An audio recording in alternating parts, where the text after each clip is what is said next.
Hello, hello guys. It's Girl Got Game, a little bit late, but here for some more Arcade Spirits, the 6 p.m. EDT edition. Hope everyone is doing well tonight. We are going to try this out an hour earlier and see how it goes. And I think we are due for a beach episode, so we're gonna jump right in and see what happens. Hello, Sweet Bean Catherine and Ladies First. Good to see you guys. And JJ Lene, hello as well. Hope you all are doing good. And Game Dan is here too. Hello. And His Majesty King Yuli, if you're listening, hello to you. And hi as well, GG. Able to be here for a little bit. Great. Glad to hear it. Awesome, awesome. Alright, let's jump back in. You're chilling at the mall, JJ. Nice. It is the future year 20 beep!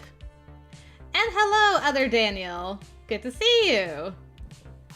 Hope you're doing well today. It is the future year 20 beep, and romance is in the air. Or at least romance will be in the air if Iris has anything to say about it. Also, I'm not actually in that glorious 20 beep neon metropolis today. I'm about 134.7 miles south of it.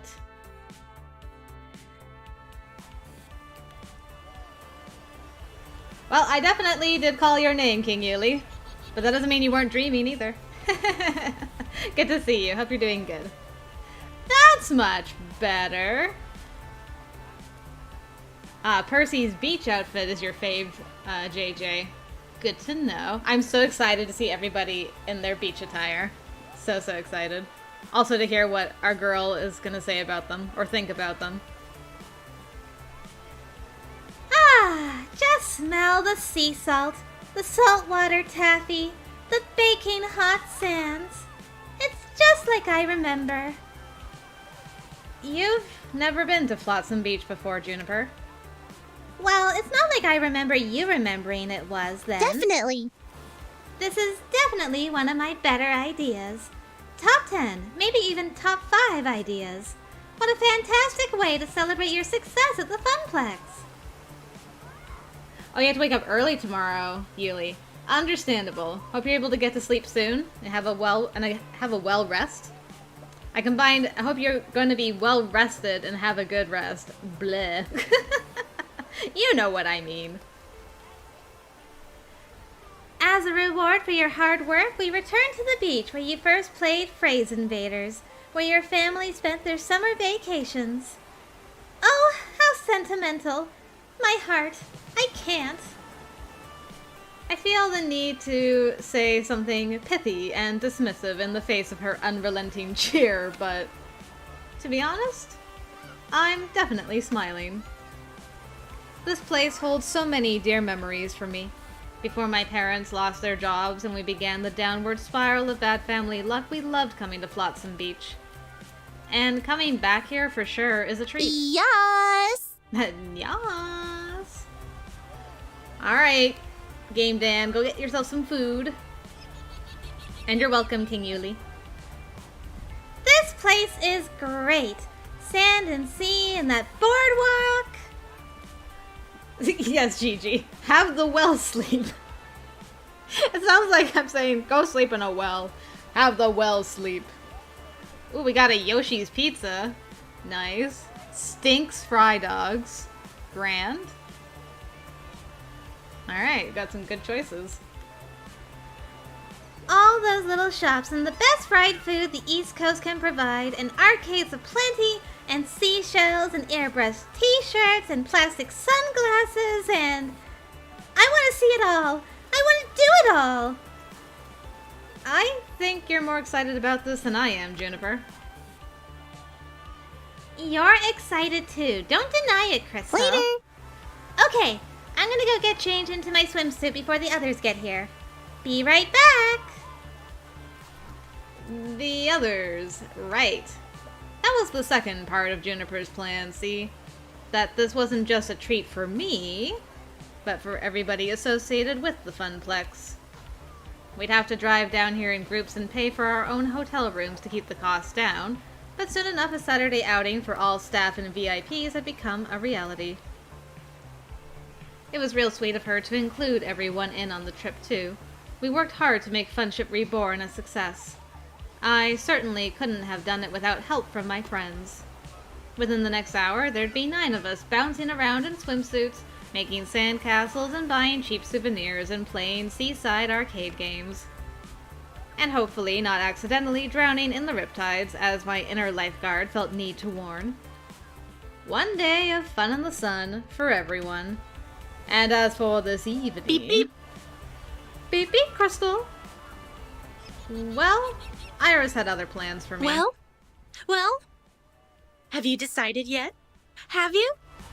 What are you planning? Time's running out, you know. With a sigh, I pull out my phone, summoning my digital djinn.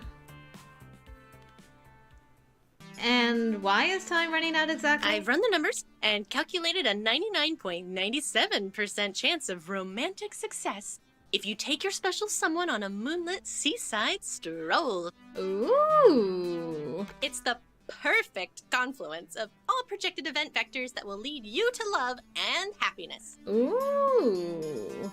Romance is in the air. Can't you feel it? I'm hoping, Iris, I'm hoping. I wouldn't mind our girl saving her booze booty. That'd be more than okay with me. Oh good, GJ. Glad you got yourself a snack. Keep your eye on your blood sugar. I have to do that too. Right now, all I feel is slightly overheated. I need to go change. Yes! Yes! Good! Yes! Put on your sexy swimwear. It'll improve my projections. Oh my god, what am I wearing? She's been going on and on about this ever since finding out about the beach trip. Iris, why the sudden obsession with finding me a special someone anyway? I've turned my life around. I found a job. I found a dream, even. To make something of the Funplex, to let it grow and shine.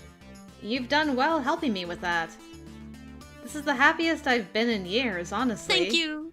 Thank you. Now, I've tried workplace romance before, back in the shoe shop days, and it worked out for a while. Until I realized we weren't soul mates. A high-quality dad joke. Point is, I know I said I'd be open-minded about this sort of thing. I haven't forgotten what we talked about the day I joined the Funplex. But now that I'm faced with it, I'm not sure. Krystal, you've spent weeks getting to know these people. You've even taken a few of them out to lunch. By a few, if you mean one, then yes. What if I make things awkward? What if I can't decide? I mean, I can decide. What if I'm just not ready to start dating?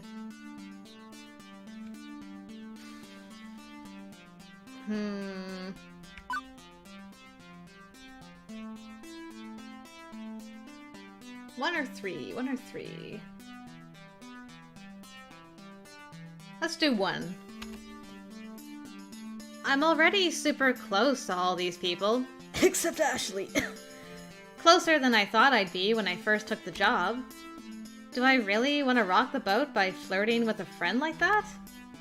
The warmest hearts can be found first in friendship, I say. You already know these people. You care for them, Krystal, don't deny it. And I'm thinking they care for you, too. And if it doesn't work out, that's okay. We're all adults, we can deal with that. My sources say yes. Trust me, Krystal, this is your moment. But you don't have to decide right now. In fact, you shouldn't. Take the day with all your friends to really think about it. After dinner, I'll have finished my number crunching and we'll have your final relationship scores. That'll help guide your decision. Let's take a look. Behold, weeks of emotional data fully analyzed.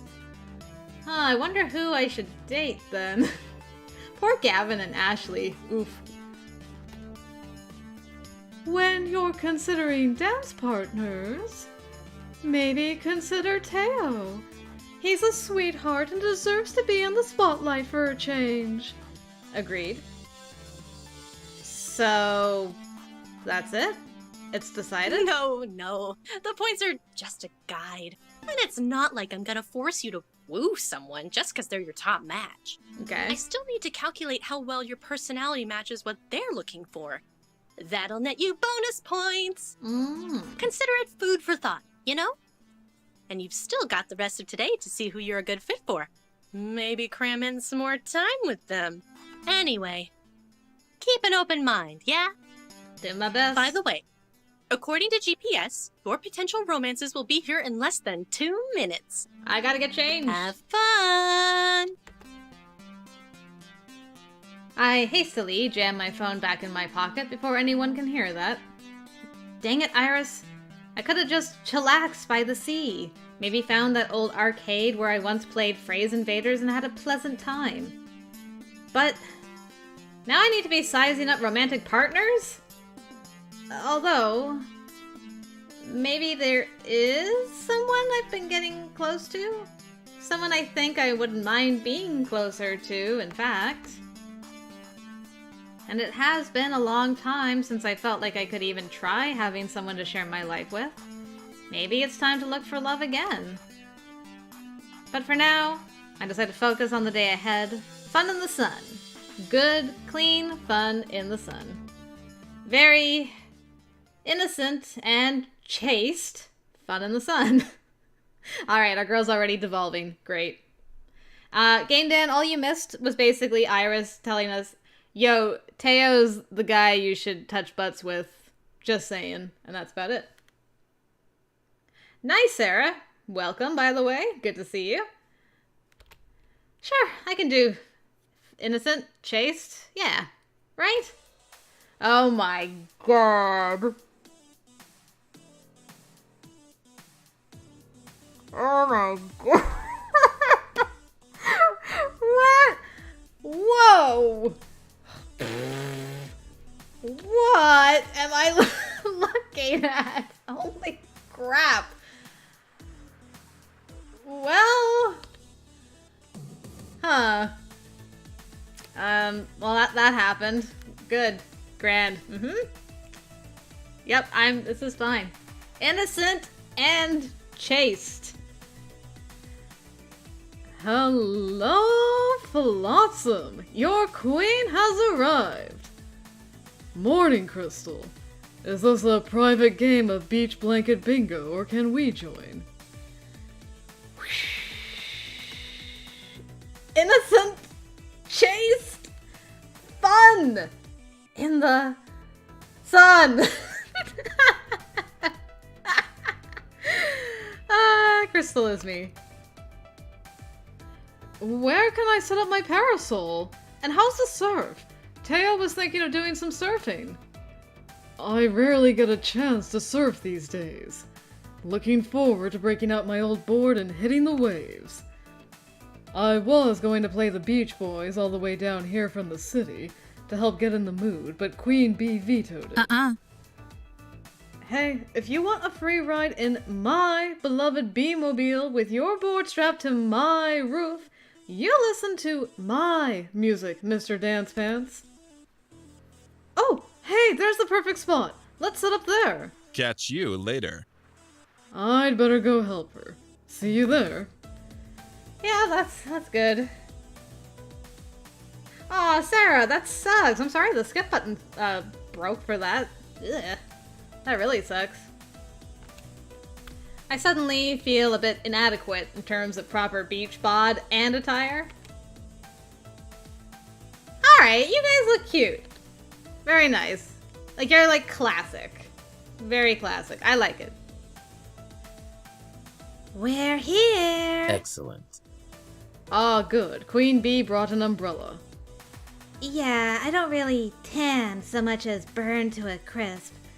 Honestly, I'm mostly here for the shopping and the arcades. I'm curious to see how these arcades are run as well. Maybe I can talk to a manager, get some tips for how to handle a very transient audience. Ugh. Oh, welcome, Doc Wildcard. Good to see you. Basically, we talked to our roommate, and then we talked to Iris, who's like, hey, this is the person you have the most affection with. You should definitely take them out on a date tonight. And then now we're just getting a slideshow of everyone in their awesome swim attire. And it's been great so far. And agreed, ladies first. The abs are intense. Sheesh. Yeah, Sarah, I'm like, of course Teo would wear a frickin' Speedo. Of course he would. Ah, it killed me. I meant to play in them, not to study them. Sheesh, Gavin, we're not here to work. Can't I do both? I'll go join the others for now, though. It's been a long drive. I'd love to stretch out a bit. See ya! Ooh, me too. I'm so cramped up from sitting in that van. Wait for me! Okay. Stretching! Yes, stretching is good. Flex those muscles and all that. Ooh! Aw, you guys look so cute too! Nice. Very nice. Super cash, super comf. Like it. Alright, the beach! I haven't been to a beach in ages. Not since my science fitting days promoting that funnel cake place. And I guess there was that one time we did a beach shoot, but that was like last summer. So, yes, ages ago. Feels good to be back in the sun. The last beach I went to was back in England. Considerably more cold and overcast than this, afraid. And before you ask, because Ashley already asked again and again on the drive down here, I'm not going to explode in direct sunlight. My condition is quite stable today. That's good. Glad to hear it. Sorry, Percy, but you are part of the crew. That means we care about you. I promise, though, we won't treat you like you're made of glass. You're still good old Percy to us. Much obliged. Thanks, love. All the same, think I'll grab a spot under that umbrella before all the good shade is taken. As for me, last one in the water is a landlubber. The water. Yes. Getting wet and cooling down. Oh my. Wow. Such purple. Girl. Look at you. I like that Francine is just the same. And confirm, Gigi. Party! Hello, dearie. Afraid my bikini days are behind me, but I'm happy to be here all the same. I do so love to be out in the sun. Lovely beaches, lovely weather, lovely people. Good to see all three present and accounted for. And hello, Kendra. Nice to see you. Welcome to the stream. Absolutely. Yeah, I rented an extra parasol and some chairs for Miss Francine and I. Oh, hello? Somebody donated to my coffee. Hold on a second, I gotta go check that out, because I can't see. Alright, see you in a bit, Gigi. Thanks for joining, by the way. Good to have you. From Daniel Branicki. Thank you so much. Let me just see. Holy crap, a $50 donation from Daniel. Thank you so much. Wow, can we get some hype in the chat for Daniel, please? Thank you so much. That is so awesome of you. Really, really appreciate it. And yes, Sarah, you heard right. It's the Kim Possible bloop. Yes. Yes, Kaz, exactly. Hype for plain old Dan. Yay! Dan hype. Yay! Awesome. Somebody asked if I'm a redhead. I'm not a redhead, but my sister-in-law is a redhead, and anytime she sits out in the sun, she basically burns to a crisp. So that's how I can confirm. She is like 100% Scottish, freckles, redhead. So can confirm all of that. Yes, all the hype for Daniel. There he is. Very much appreciated. That is so cool. All right, so now I gotta get back into this after that. What was I saying? Yeah, I rented an extra parasol and some chairs for Miss Francine and I. And for you too, Krystal. Plenty of room if we squeeze in. My, oh my. How cozy. Well, okay then. This is a new context for me to be observing these people in. But fun in the sun, right? Above all else, this is to be a day of celebration and cheer over the success of the Funplex. With that firmly in mind, I join everyone and we get this beach party started. Although it doesn't take long for the group to start splitting up. There's just too much to see, too much to do. I know from my vacations here as a kid that you can't really try everything in one day. But unlike me, they're noobs. And as an adult, I know how to budget my time to do the things I really want to do and hang out with the people I really want to hang out with. Shut up, JJ. Shut up. Despite my attempts at good, clean fun, Iris's words are still running through my head. By evening, I need to make a decision.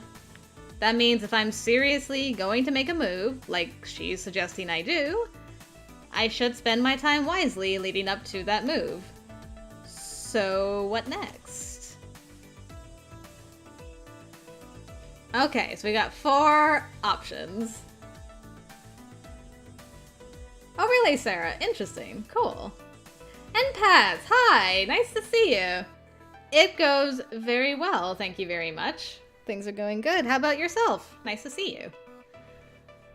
Okay, well, priorities. I need to make sure that I hang out with TEO at least. And Purr is there too, so that is fantastic. So we're gonna go play some Carney games, and then we'll go by, like, lowest affection up. Although Juniper doesn't have an affection thing, so I'm not sure how that works. That's, like, the last thing we do, or what? It's very interesting. Okay. I'm gonna double check, because I'm like, I don't think Juniper has an affection bar. Nani? Let's check that real quick. Nope. There's my TEO theme music. Let's go.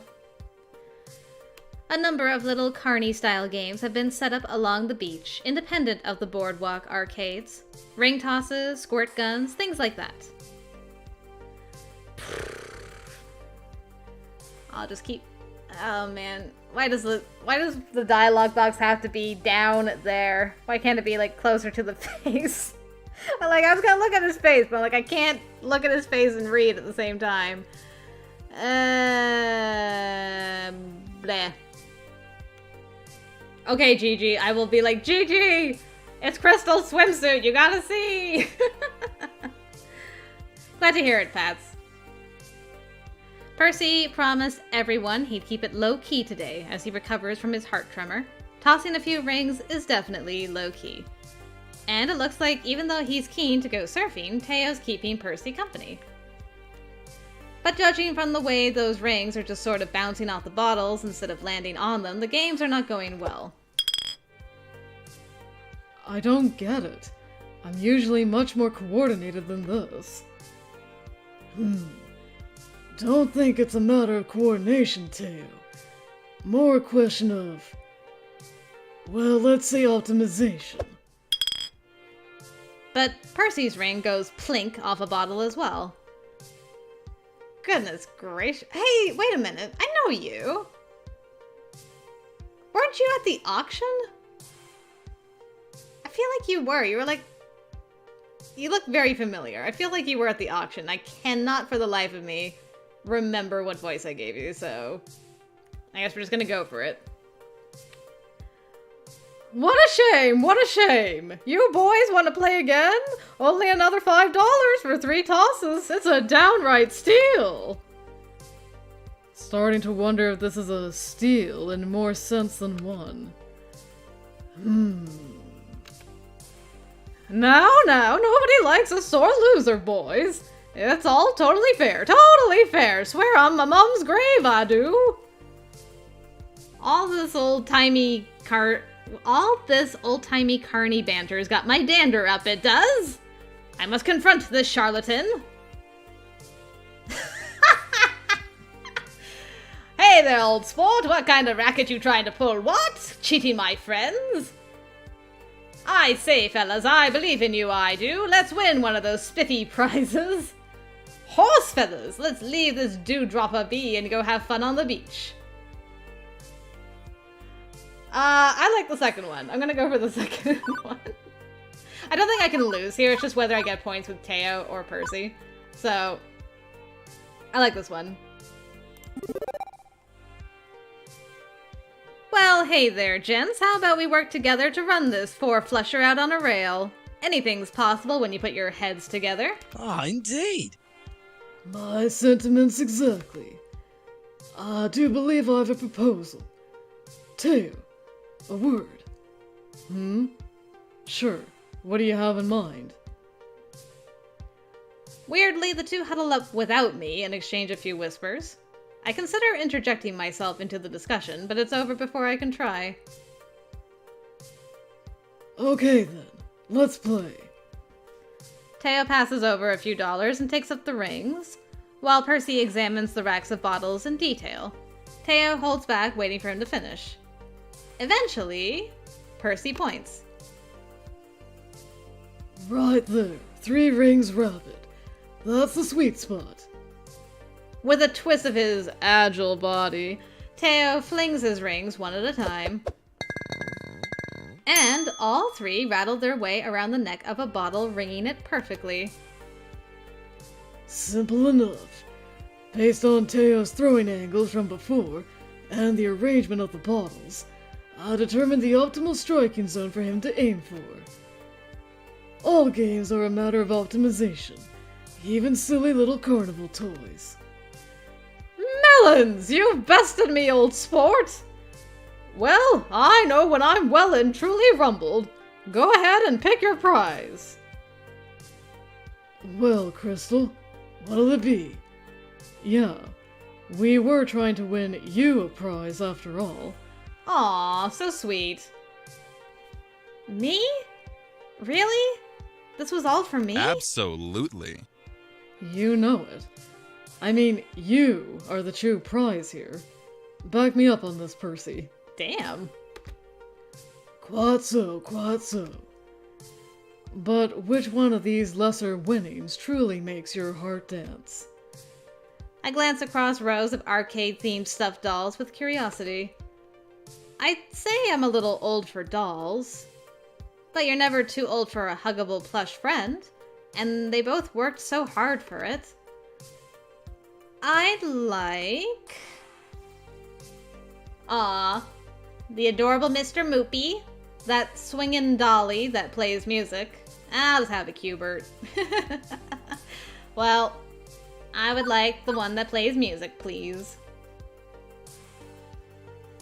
I'll take the disco-tastic dancing reporter who wiggles around to Mexican Flyer, please. The ghosts of music games pass in plushy form. You've got style, Krystal, that's for sure. We should practice that routine together sometime. Wink. My sister had a doll that played music when you hugged it. Suppose I can't deny the appeal, even if it can get super old the 5,912th time in a row. Okay, now go away, boys, you bother me. The 3 of us return to the dunes, prize in tow. So, why were you 2 trying to win a prize for me? I mean, Percy, there was a Moopy doll back there. That's right in your wheelhouse, yeah? True. But, well, we discussed it and decided you deserved a treat for a job well done. Sure, this whole vacation is a treat for a job well done, but we wanted something for you specifically. Quite right. I must admit, Krystal, the Funplex is a brighter place with you around. Not to say it wasn't a bright place before your tenure, but, well, there's a true breath of life there, beyond what I thought possible. And beyond just the hard work you do, the way you brought us all together, Well, a mere plush toy isn't really proper reward, but it'll have to suffice. What my comrade is trying to say in his usual poetic way is, you rock, and you rule, so you get a prize. Thanks for playing. Yes, that. Besides, I just can't resist taking any opportunity to see that lovely smile of yours. Okay, I'm gonna go hit the waves. I'd offer you a board, Percy, but... I know. I promise to take it easy. Not that I'm very aquatic, to be honest. But it's good to spend time with you, considering usually we're on opposite ends of the arcade. You too. Well? Wow. Yes, very well said, Game Dan. And so many compliments, I know, ladies first. I didn't realize just how much I meant to them. I'm only a floor an event manager, right? But seeing everybody come together for this beach blanket bingo we've wrangled up, it's the bee's knees it is, I'll tell you what.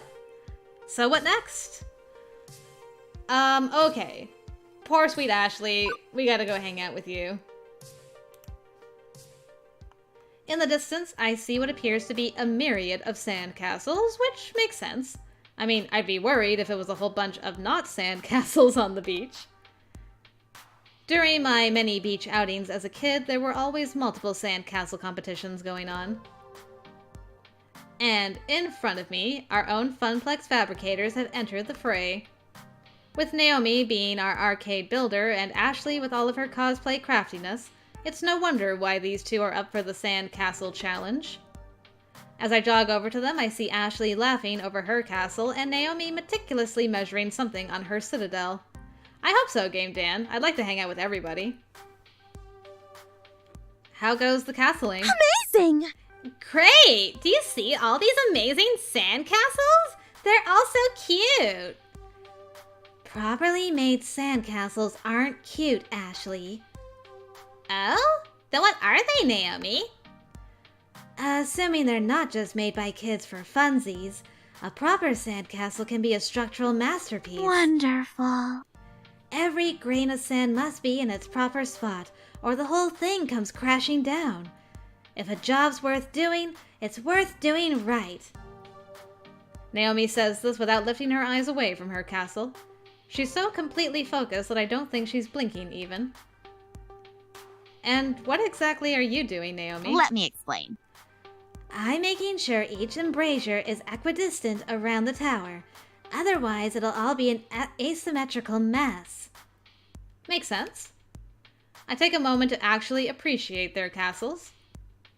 Naomi's is a structural masterpiece. Straight, perfect, edges meet bold, flat walls which produced an almost perfect medieval castle. She even added an ocean water moat complete with drawbridge. Ashley's is equally impressive too. It's a soft, fluffy fantasy castle. The foundation is made of sculpted sand clouds, like an elegant castle in the sky, complete with spiral staircases and circling slightly slanted towers. Dang. So I take it you both entered the competition? Of course! You know it, Krystal. You should make one too. It's not too late. Yeah, I think there's still like a half an hour left of the competition. And since it's at amateur level, latecomers are allowed. But both of you have made some extraordinary castles.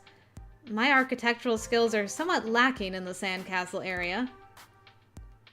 Those sound like some sad excuses. They're perfectly good excuses, Ashley. It's not like we're professional sandcastlers either. Krystal, it's not about winning. Naomi looks over at Ashley, who's giving her a smile accompanied by a questioning look. Okay, it's a little bit about winning. I mean, I'm super try-harding this and trying to win with a perfectly constructed little castle. But for me, mostly it's about setting out a challenge for myself and completing it properly. There's nothing more satisfying than that. Plus, we'll be here helping you do it. How do you plan on helping me start a castle while you'll be completing your own? Sounds difficult. We're almost done with ours anyway. Yep.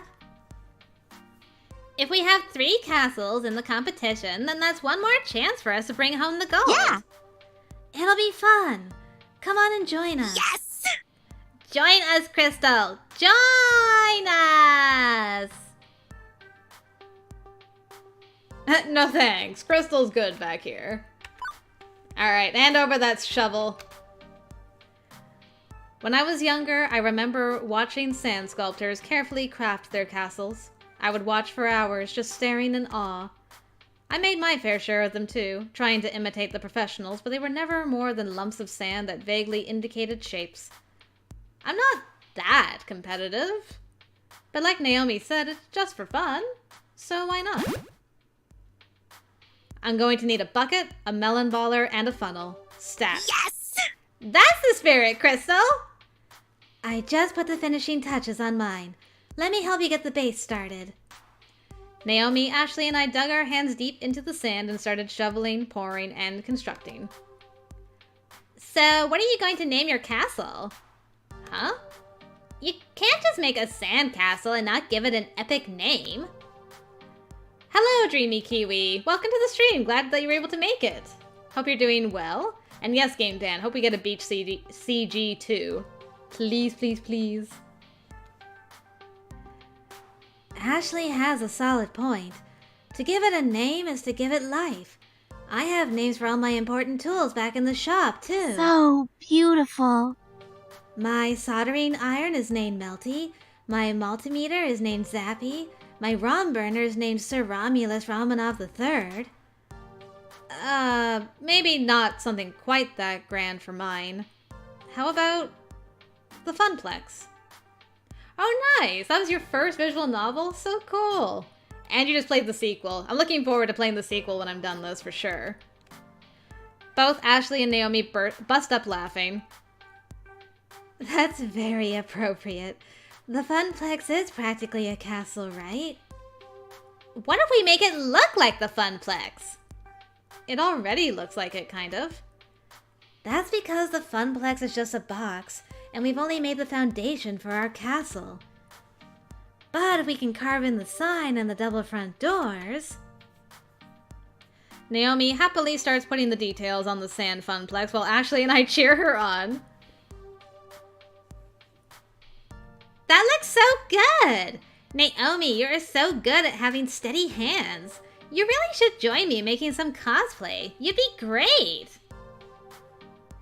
Making costumes does sound fun, but I'm not sure if I can handle all the pressure of people looking at me. I usually work alone, you know? We don't have to do it at a con or anything. We can just get dressed up and prance around the forest. That's a bit more my style. Well, except maybe for the bugs and poison ivy and stuff. We continue chatting as we construct the sand fun castle. Grain by grain, it takes semblance of the actual Funplex. We manage to finish it just in time before the judging commences. Here comes the judge! The officiant of the Sand Castle Challenge comes toward us and looks over the castles. With an arbiter's eye, they glance over ours and nod in respect of a job well done. I didn't even realize I was holding my breath in anticipation, and once the Sand Castle judge leaves us, I let out a huge sigh. I think that's a good sign, right? The nod, that means we did it. We are gonna win? There's still many others out there to judge, but I'd say a nod counts nicely as a compliment. But which one? Whose sand skills will reign supreme? Krystal, what do you think? Who's got the winner chicken dinner? Who, me? I'm not a judge of fine sand castles. Just do it for funsies. Let's hear what you think. Aw, man. Can I just say we all did a great job, friends of mine? And we should all be proud. Okay, so the bottom would just be, like, no points either way. And just like, well, obviously mine's the best.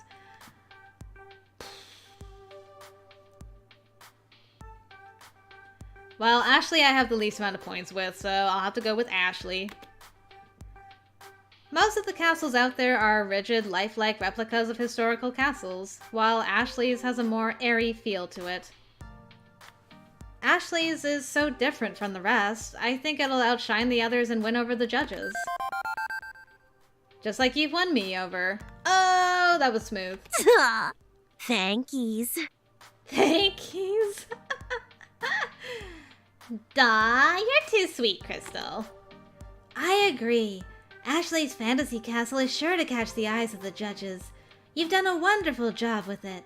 I can't wait to see you win. Naomi, you're wonderful. Oh, I think they just finished tallying up the scores. We wait not so patiently as the judge makes their round across the beach. I see them stop next to a particularly dramatic-looking sandcastle.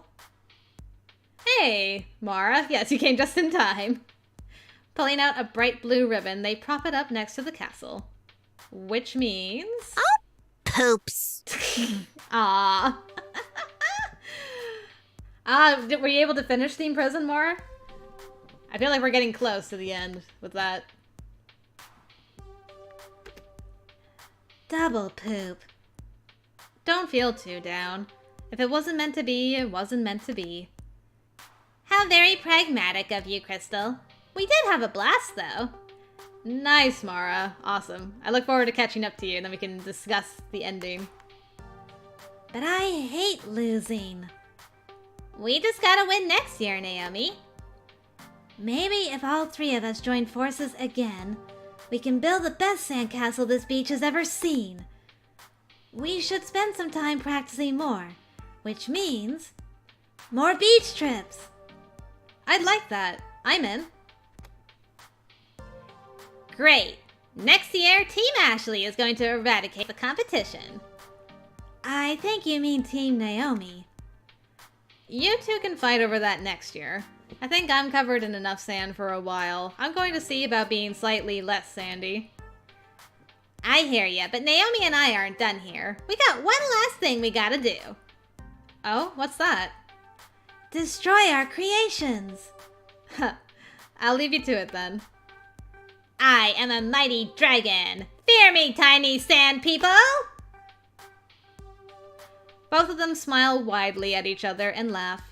Walking away, I can hear the sounds of devastation behind me. I peek back one last time to see the castles come crashing down before I set my eyes forward. So, what next? Okay, so you're doing the Adage and Ina's endings, nice. Oh, Steam Prison, the protagonist, is 100% not a pushover. She is very gutsy, very justice-driven. She is naive, but that's mostly because of the environment she's grown up in. And it's not an annoying naivete. She's, very kind and just, yeah, but very gutsy. Like, she does not take flack from anybody. She's like, oh, you're gonna hurt that kid? Draw your sword, sir. We are going to duel, and I will beat you. So, yeah. Yeah, like what Sarah said. She is sometimes thicker than a sack of potatoes. But they do, I feel like they explained enough about the environment that she grew up in for it to make sense. Yeah, I haven't played Oz Mafia, so I don't know about Fuka. But I've heard Fuka is like pretty woof. I might be trying out Oz Mafia next after these games though, so I might find out for myself. Yeah, I would recommend Steam Prison. Just be forewarned that it deals with a lot of dark subject matter. Like it can get pretty heavy sometimes, so just keep that in mind. But it's an excellent game. I would recommend it. Okay, let's go join Gavin, because he's our next least amount of points. Queen Bee and Gavin have taken up a friendly little sports competition here in the sand. Beach volleyball has always been a favorite pastime of beachcombers? Beachcombers? I've never actually seen beachcombers written out. Maybe that is beachcombers. Huh. Fuka sees someone in a mask, later sees it on a wall and thinks it was the person's real face. Oh no! Oof. That is pretty rough. It's fun, competitive, and what's not to love about watching athletic people show off their, skills? Granted, when my family got together to play, we just ended up hitting the volleyball around and never really kept track of the points. But it was always something I enjoyed, even if I wasn't very good at it. Oh really, Mara? Cool. Awesome. Maybe Gavin and Queen Bee will let me join in the fun. If I'm lucky, I'll even get to bump, set, and spike it. Not grind it. As I jog closer to them, Gavin is occupying the far half of the court. Closer to me is Queen Bee's side of the sand court. It's easy to see that both of them have expressions of sheer determination on their faces. Gavin is cool, calm, and collected, while Queen Bee is grinning ear to ear. Both are reveling in the contest, each is in it to win it. It'd take some sort of catastrophic event for one of them to back down, like a tsunami. And even then, I bet they'd be bopping the volleyball back and forth while fighting against the wave. But this is a momentous 1v1 between two of my most competitive friends. It's unnecessary to explain Queen Bee's cutthroat nature, but Gavin? His ambition is just as fierce, even if it's less vocal. Yeah, Queen Bee is, well, a queen, really. He'd do everything for the Funplex to succeed, and he's taking that same attitude to beach sports. Are you sure you're ready for this next serve? Yeah. You better believe it, pretty boy. I'm ready to spike this ball so hard it'll cause a quake beneath your beep feet. Excellent. Ha. If it's anything like your last attempt to score, I'll win this match in record time. That's enough talking. Beat and shut it and serve it. Hi, Queen Bee. Eat this! Or, I guess not. Maybe I'll just try Gavin. Hi, Gavin. Not today, Queen Bee! I'm not sure I'm going to get a word in until this whole ordeal is over. Yes, I do have Blooming Panic on my to-do list, Sarah, so it will happen one of these days. Promise. It looks great, so I definitely want to check it out. Their concentration is intense. Game faces are on, and they see nothing else but the competition before them. I might as well take this time to watch them play. Hopefully they'll notice me. Notice me, senpais. Gavin gracefully executes an underhand serve with the volleyball, and it glides over the net, mere millimeters above it. In all fairness, it was a perfect serve, but Queen Bee returns with a dig up high. With enough time, she easily squares up her pose and spikes it down toward Gavin's side of the court. Gavin doesn't have enough time to respond, and it falls hard into the sand. Queen Bee claps and stomps her foot into the ground in unison. Victory! Ace! Technically, that's not an ace. An ace would be a point scored off a flawless serve. Queen Bee laughs and sticks out her tongue. Technically, it's putting me in the lead. It went on like this for quite some time, both of them volleying balls and serving quips. Meanwhile, I stood by and could do nothing but look on longingly. I just wanted to play. Not that I'm complaining much. Aw, see you, Sweet Bean. Hope you have a good day too. Thanks for dropping by. Both Queen Bee and Gavin are the most athletic of the crew, save for TEO. And, well, let's just say the sand isn't the only hot stuff around here, to be honest. Wink. So, watching them glisten as sweat drips down their bodies, yeah, that isn't really a problem for me. It's like her body was sculpted by the gods themselves. Powerful thighs, toned arms. Queen Bee's a goddess in my eyes. It's enticing, and the gameplay isn't that bad either. Krystal. Oh, cool, Sarah. I've seen Infinite Blue, going around Twitter. Very, very cool. Even though I've been standing here for well over 10 minutes, neither one has acknowledged my presence. This is until Gavin hits the ball straight in my direction. It soars all the way to the back corner of the court and lands right at my feet. Queen Bee turns around to see where the ball fell. Hey, Krystal, that was out, right? Oh, now I get acknowledged. I think not. That was clearly on the line, Queen Bee. The point is mine. No, it wasn't. It was completely out of bounds. You might want to get that prescription on those glasses checked out if you can't even see that. It fell right next to Krystal, who will undoubtedly confirm this fact. You clearly had the best vantage on it. Tell us what you saw. Sure. I'm calling it now. This is for the win. If the ball is in, Gavin gets beep in bragging rights for the rest of the day. But if it's out, then I win. So, all I have to do is make the call? Uh-huh. Yes. I wasn't paying attention, so you both win? Aw, man, I don't know. I want to just tell the truth. Shoot.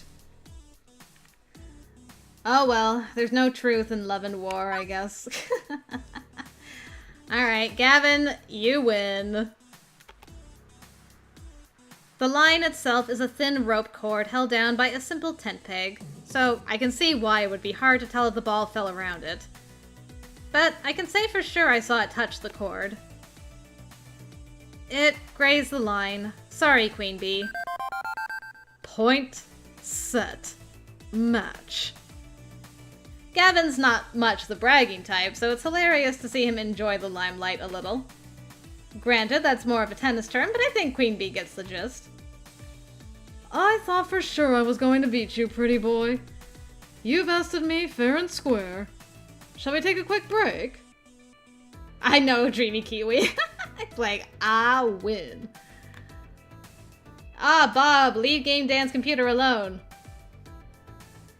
We each nod our heads in agreement as I quickly grab a couple of water bottles lying on the sidelines and toss it to them.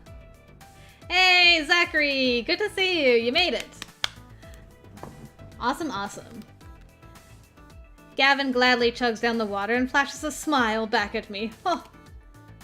Queen Bee catches hers mid-toss, swiftly opens it with a flick of her wrist, and proceeds to pour the water over her face to cool herself off. The water splashes down from her face and drips onto her chest, making her wet and shine in the hot sun. Oh my. Oh my!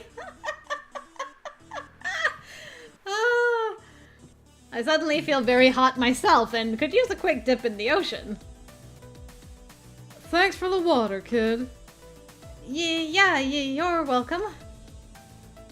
Still, I really wanted to play some beach volleyball. Guess that's not going to happen now. Both of them look quite content to relax and chat in the sun for now. As if reading my mind, Queen Bee leans down and picks up the ball and throws it directly at me. Think fast, Krystal. Bump it. I quickly clasp my hands together, squat, and bump the ball back to Queen Bee. She simply bumps the ball over to Gavin, and forming a triangle, we continue hitting the ball back and forth. This is exactly how my family would play. We'd all stand around and hit the ball to each other, trying to keep it from touching the ground at all costs.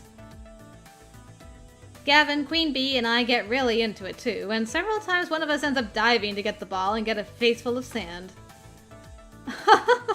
I like this sand-swept look you've got going on, pretty boy. I can see you on the summer cover of Monsieur. If you're not careful, I'll carry you to the ocean and throw you in. Then you'll be sporting that drowned rat look. Laughing alongside Gavin and Queen Bee while playing beach volleyball. It makes me feel so grateful for these friends. It was worth having to stand around for a while. What a perfect morning on the beach. We play a few more rounds of the sand is lava before we let the ball crash into the beach one last time. Very nice return, Krystal. You should join us for the next match. I would if I didn't have other stuff I wanted to do. There's too much to do here, and I've got to plan accordingly. I hear that. Looking forward to a stroll along the boardwalk myself. It's a good idea to take in as much as you can. I think I'll call it quits too. Slow your roll, pretty boy. You can't leave quite yet. Ah, right. We do have a score to settle. Let's finish this. I leave the gladiators to their final battle as I walk back along the beach, awaiting my next adventure. The noon sun's high in the sky, and honestly, it's getting super hot out here. Like, heat exhaustion levels of hot. While this would be a good time to migrate towards the boardwalk, it seems there's one more thing in store for our little group. Aw, what? Don't I get a chance to go and hang out with my girl, Juniper? Did I have to pick that earlier? No, wait! Boo. Oh, nice, Mora. You finished Adage's ending and you're done? Congrats. Awesome, awesome. Oh man, I'm bummed I didn't get to hang out with Juniper. I thought for sure I'd get to do all of it. Hit the waves, played some games, chilled with friends. It's a good time to be alive, Krystal. Thanks for having me along on this ride. Speaking of having folks along, we're all getting together for a big group thing. Naomi's got some kind of surprise in mind. You game? Absolutely. Great. Meet you in the shade. I'm sorry, Zachary. I'm sorry. I wonder what this is all about.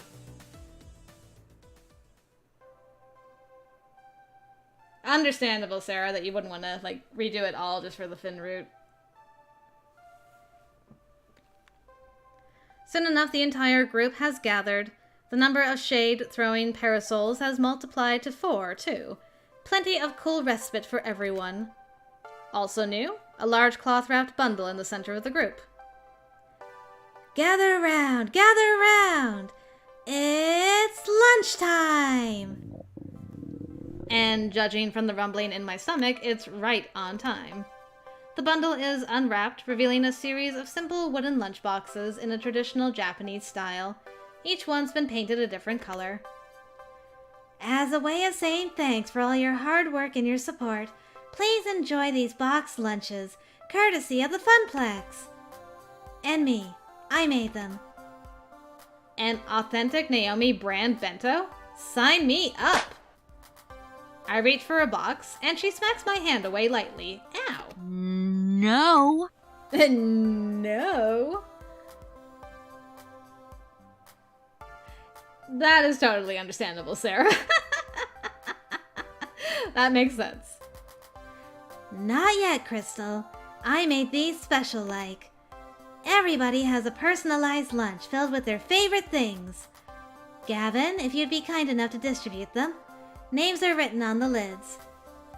Sure enough, on second glance I can see the names and even little cartoon doodles representing each person. Wow, does my face really look that apathetic? Nice. Okay, I'll start handing them out. Gavin, you first. Let's see. Impressive. Huh. Plain yogurt, celery sticks, and some rice. You know me quite well. Boring and nutritional. Welcome back, Gigi.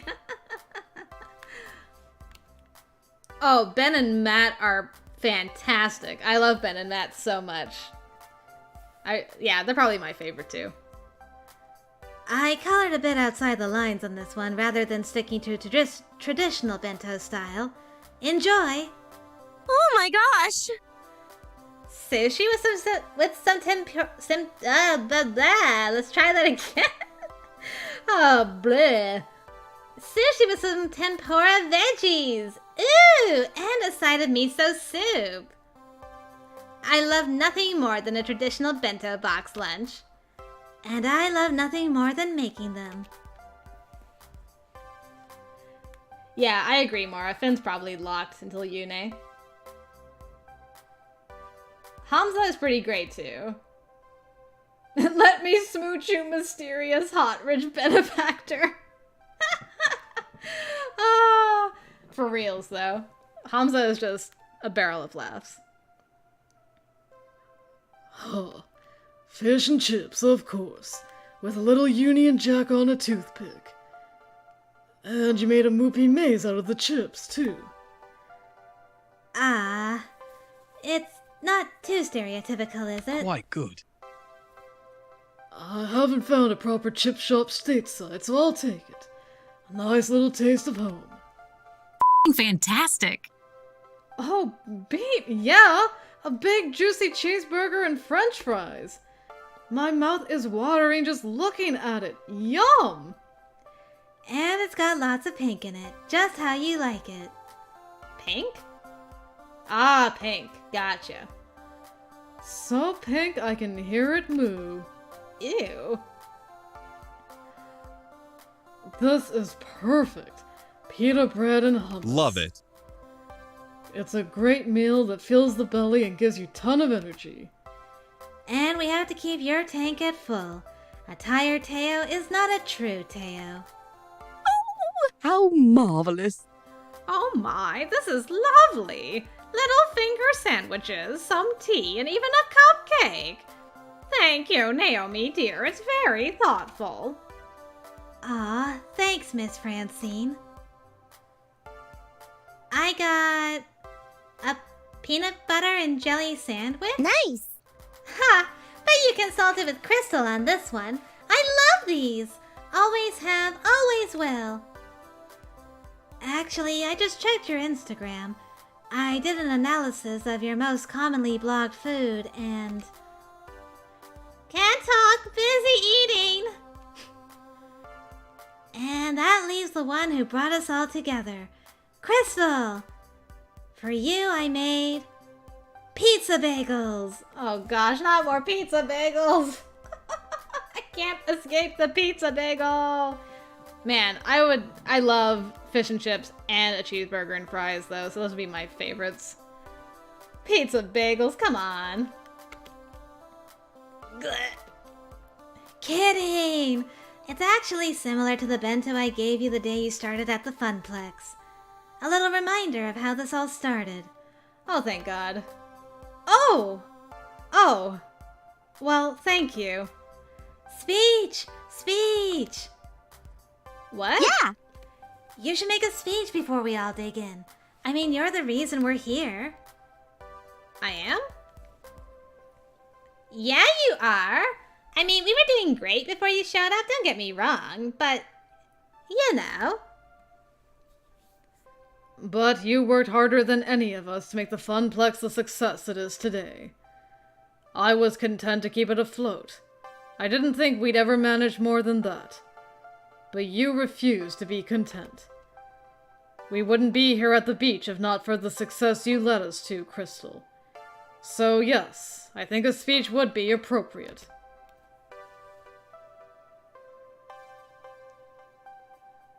Nice, Mara. Awesome. No, wait, is Hamza in the sequel? Yes, more Hamza. I'm so excited to hear that. Yes. Yeah, Funcha Reborn rocked.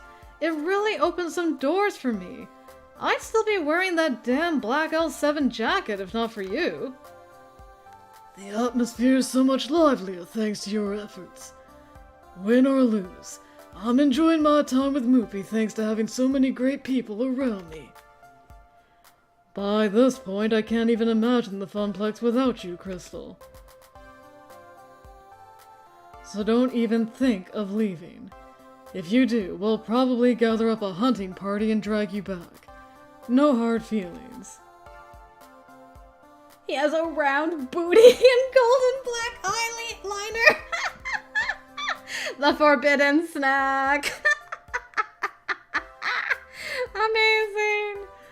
Oh, I love it so much. And speaking as the one Krystal comes home to every night, I gotta say, she's doing dandy compared to before. So 3 cheers for the Funplex. 3 cheers indeed. Go ahead, Krystal. You've earned the right for a speech. I'm just the silly old lady who started it. You made this happen. Aw, guys. My heart. Oh yes, Sarah, please send me a pic. Either through Discord or on Twitter. I'd love to see that. Wow. Seriously, wow. Well, I've made big speeches before, like the one at Funship Reborn. Even if this feels bigger, way bigger. Okay, here goes. I can't be a milk toast for this toast. It's big feelings or nothing. Thank you all. Being here with you has helped me through hard times in my life. The Funplex beeping rules. It's exactly what I needed in my life. A funny thing happened on the way to the Funplex. My life was something of a mess, and the Funplex helped set me straight.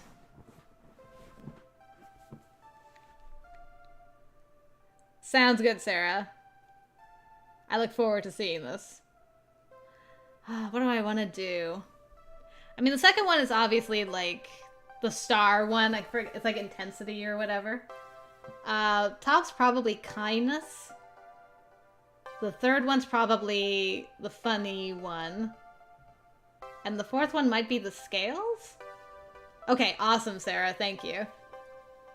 I will definitely check that out. I'm gonna go with number 3, because I want to know where this is gonna go. Oh, you got a girlfriend, JJ. Awesome. Congratulations. Very, very cool. Kindly, gutsy, quirky, and steady. Okay. Thank you. I'm gonna go with quirky. I want to see what the quirky one is. Yeah, quirky. You know, I wasn't expecting much of anything from the Funplex. A job's a job, right? The whole idea of working in an arcade was kind of silly, but the funny thing is, it stopped being a joke and became a thing I cared about. We work in an arcade! How cool is that? We have fun, we make sure everybody's having fun. It's 100% fun from top to bottom. I can't honestly think of anywhere else I'd rather be. Every day is like a vacation. I mean, there's hard work, but it doesn't feel so hard. Not with you around. So here's to the Funplex. May it remain fun forevermore. Right on! Fun is job number 1. And you put in the fun in Funplex. Okay, good. On a roll. Let's see what to say next. This beach was my family's special place. It can be ours too. Flotsam Beach is just the ticket for rewarding ourselves. All this sunburn and greasy food is our just desserts. You've all earned this vacation. Live it to the fullest. Which one of these do I want to do?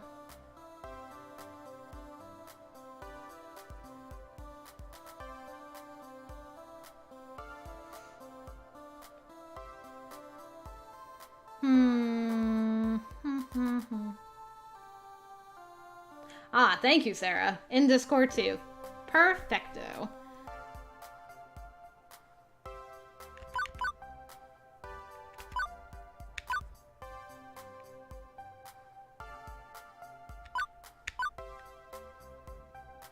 Let's do this one. In summary, you've all earned this vacation through hard and thoughtful work. You've earned the right to loosen up a bit and have some fun. We've only got one day here, so if you care for some advice, live it to the fullest. Do everything you want to do. We never know where we'll end up tomorrow. Live for this moment alone, and we'll worry about the future once we're safely back in the Funplex. If anybody has any questions about Flotsam Beach, just ask. I know this place like the back of my hand. I may take you up on that. I'm figuring there's a nice nightlife scene here, right? Anywhere I can go out dancing, I'm game. Now to bring it on home. Alright, let's kick some ass! And no problem, Dreamy. Yes. Would love to have you on Discord for sure. Let's see. I love you all so much. It means so much to me. Enough talking. Let the foodaning commence.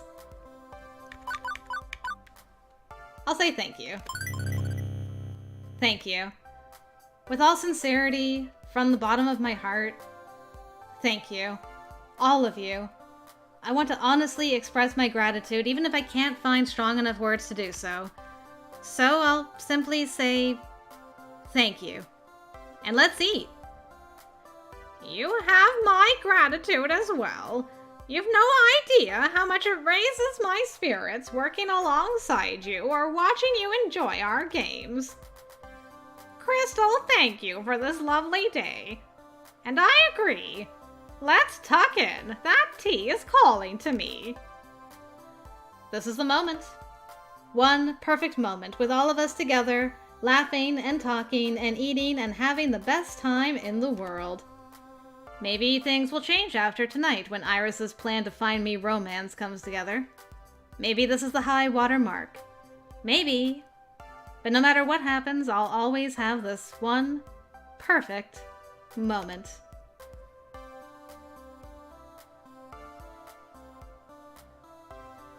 Afternoon slides in as the gang migrates from sandy shores to bustling boardwalk. I thought for sure we were going to get a CG with that, with them all, like, eating their lunches. Once you've had your fill of seaweed in your trousers, it's time to take a walk down the boardwalk and indulge in any number of side activities. No need to change out of your swim gear either. Unless you're going deeper into the beach town, you can just skip back and forth between the sands and the boardwalk. This is where the real action happens. Shops, restaurants, and of course, arcades. Soon enough, the group's splitting up to go try to do as much as possible. I've got time to tag along with some of them. Who to hang out with? I'm gonna save before we do this. I also want to check how we... No, I want to... No! Go back! I wanted to see! Why won't you let me see? Game. I need to see who I have affection with. Let me see. Whew. Oh my goodness. Ashley's still so low. Ashley! Okay, Ashley, then Gavin and Naomi. Good to know. Okay. Ashley, Gavin, Naomi. But then the Fire Nation attacked, exactly.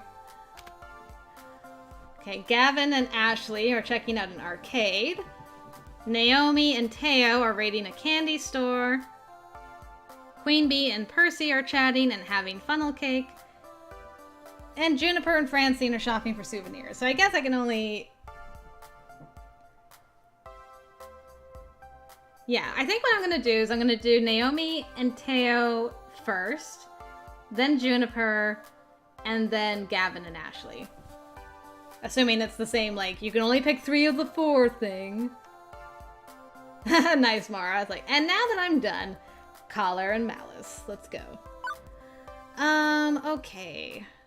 Let's do TEO. Gotta make sure TEO's done for sure. Out of the corner of my eye, I see TEO and Naomi sneak into one of the shops on the boardwalk called the Sandy Bar, with little iconic saltwater taffy icons on each side. Ah, saltwater taffy, a staple of coastal life and commerce. On any given boardwalk, you're within spitting distance of at least 3 candy stores loaded with tasty treats. But more importantly, why are these two acting so childish about the whole thing? Like 2 kids in a candy store? I need to find out exactly what's going on, and more importantly, I need to see if they have any of those gummy sharks in there too. As I peer into the building, my senses are overwhelmed by sweet. My teeth practically hurt from all the surrounding sugar. Covering the walls are assorted containers holding various types of candies, a rainbow of colors and confectionaries, filled to the brim with saltwater taffy and covered in chocolates. Not only do I take note of the delectable candy, but I also notice all the kitties running around. I can't help but be reminded of the Funplex. Same atmosphere, just fewer games. I look over to the person behind the counter and give them a nod of understanding. I feel you, noble cashier, in your quest to maintain peace and order. Naomi and TEO recognize me and wave me over. Over here, Krystal. Come help us decide on what to get. I comply and go over toward them. Naomi is huddled over a table and is filling her arms with various desserts. Aw, King Yuli, I'm sorry you can't fall asleep. It always happens on a night when you have to wake up early the next morning, without fail, at least for me. I want one of these, and 2 of these, and a handful of this one. Oh, what's that over there? Wow! Candied apples? I have to get one of those too. This is the best part about going to the beach. Look at how many different candies there are. I could just devour them all. That is right after I devour you, Krystal. Yeah.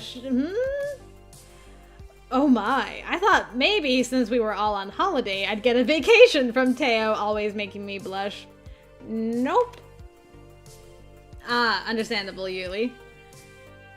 But not today, and my face goes as red as the licorice right in front of me.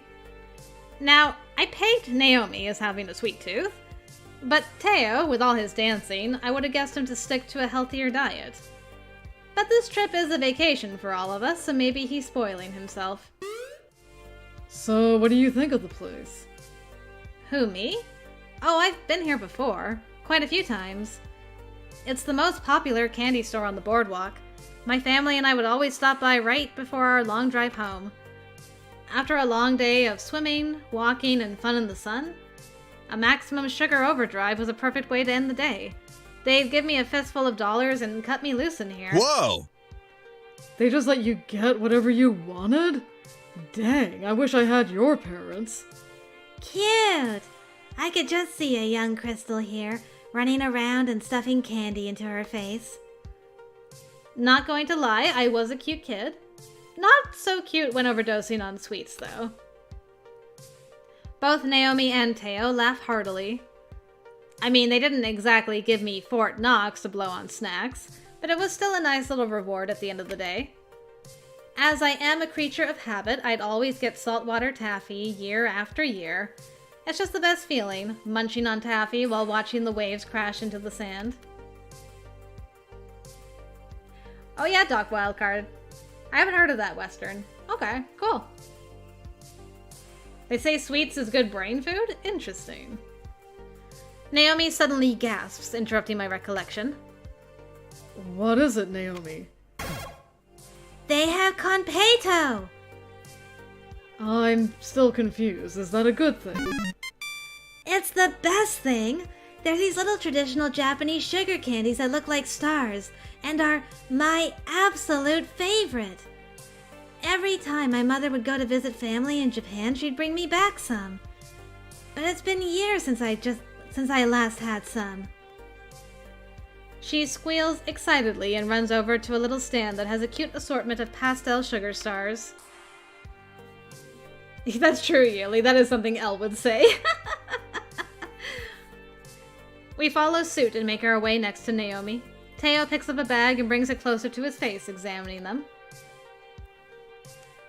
Okay, these are quite possibly the cutest candies I've ever seen. Sweet! And they are so sweet. Aw, Naomi, nothing is sweeter than you. And that's a fact. Oh, even she's not immune. That's not entirely true. I have to agree with TEO. No one has brought me more impromptu lunches at work than you do. Thank you, but these candies are still the sweetest. You both should taste these, by the way. I just know you'll love them as much as I do. TEO and I agree with a nod of our heads, and Naomi turns around happily with an armful of candy and treats. Like a dragon with her hoard, she heads toward the register when a kid runs smack into her. Who's this guy? In a colorful explosion, candy spills everywhere and Naomi falls over backward. I instinctively go in to help Naomi up, but out of the corner of my eye, I see the kid who bumped into her swiping candies off the floor and pocketing them. What? My goodness. Yeah, I know, Zachary. You trying to make a move on Naomi there? I like that Krystal just wasn't bothered by that at all. It was just like, yeah, she's super cute though. Hey! It's a classic move. We see it all the time with tickets and tokens at the Funplex.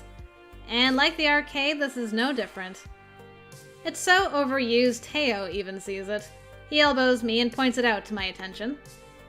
But this is not my store, not my job.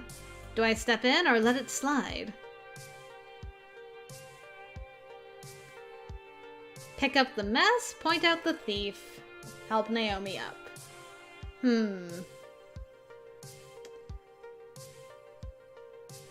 What to do, what to do?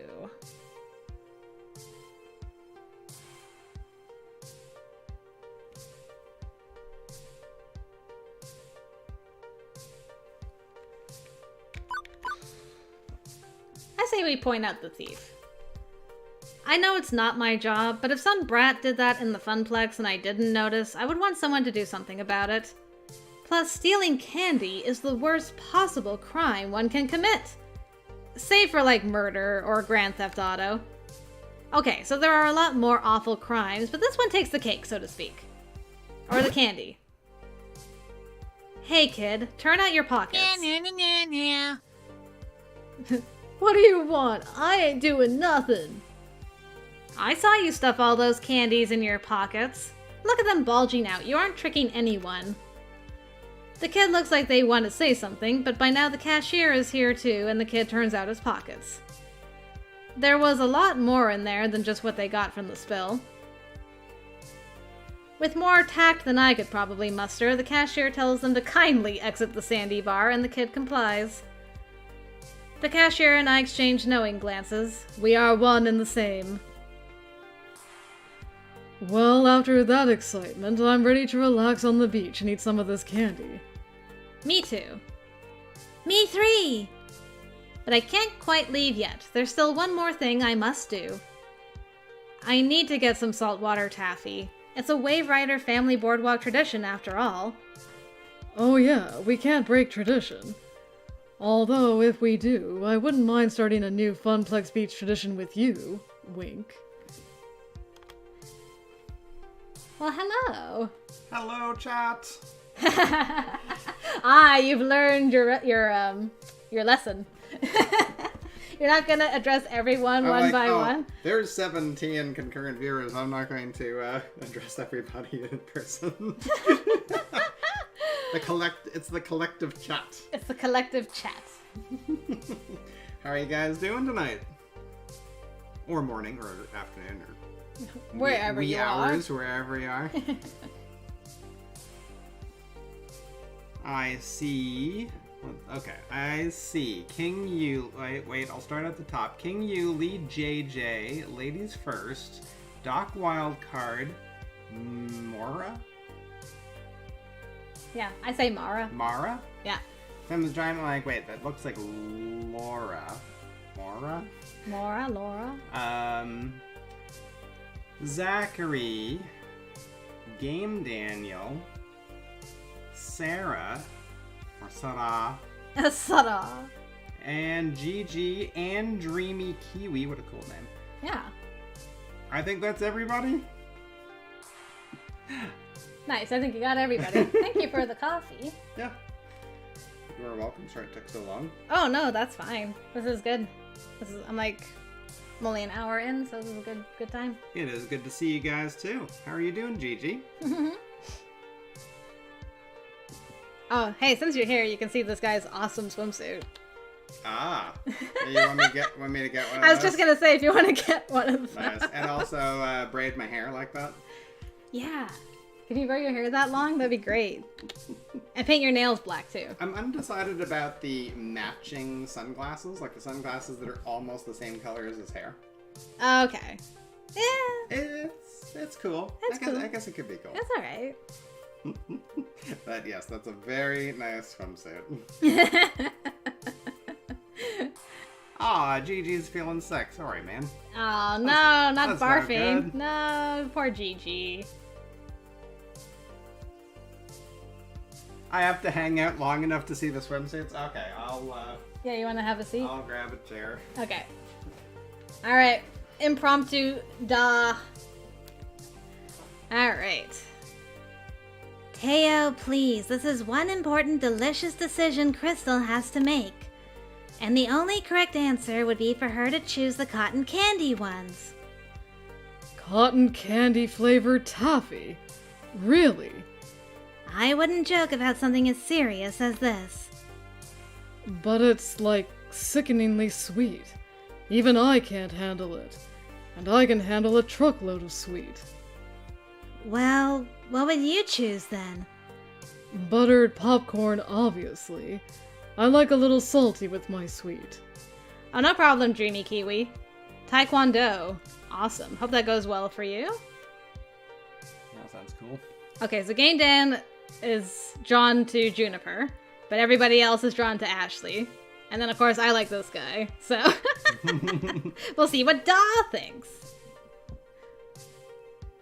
Buttered popcorn, obviously. I like a little salty with my sweet.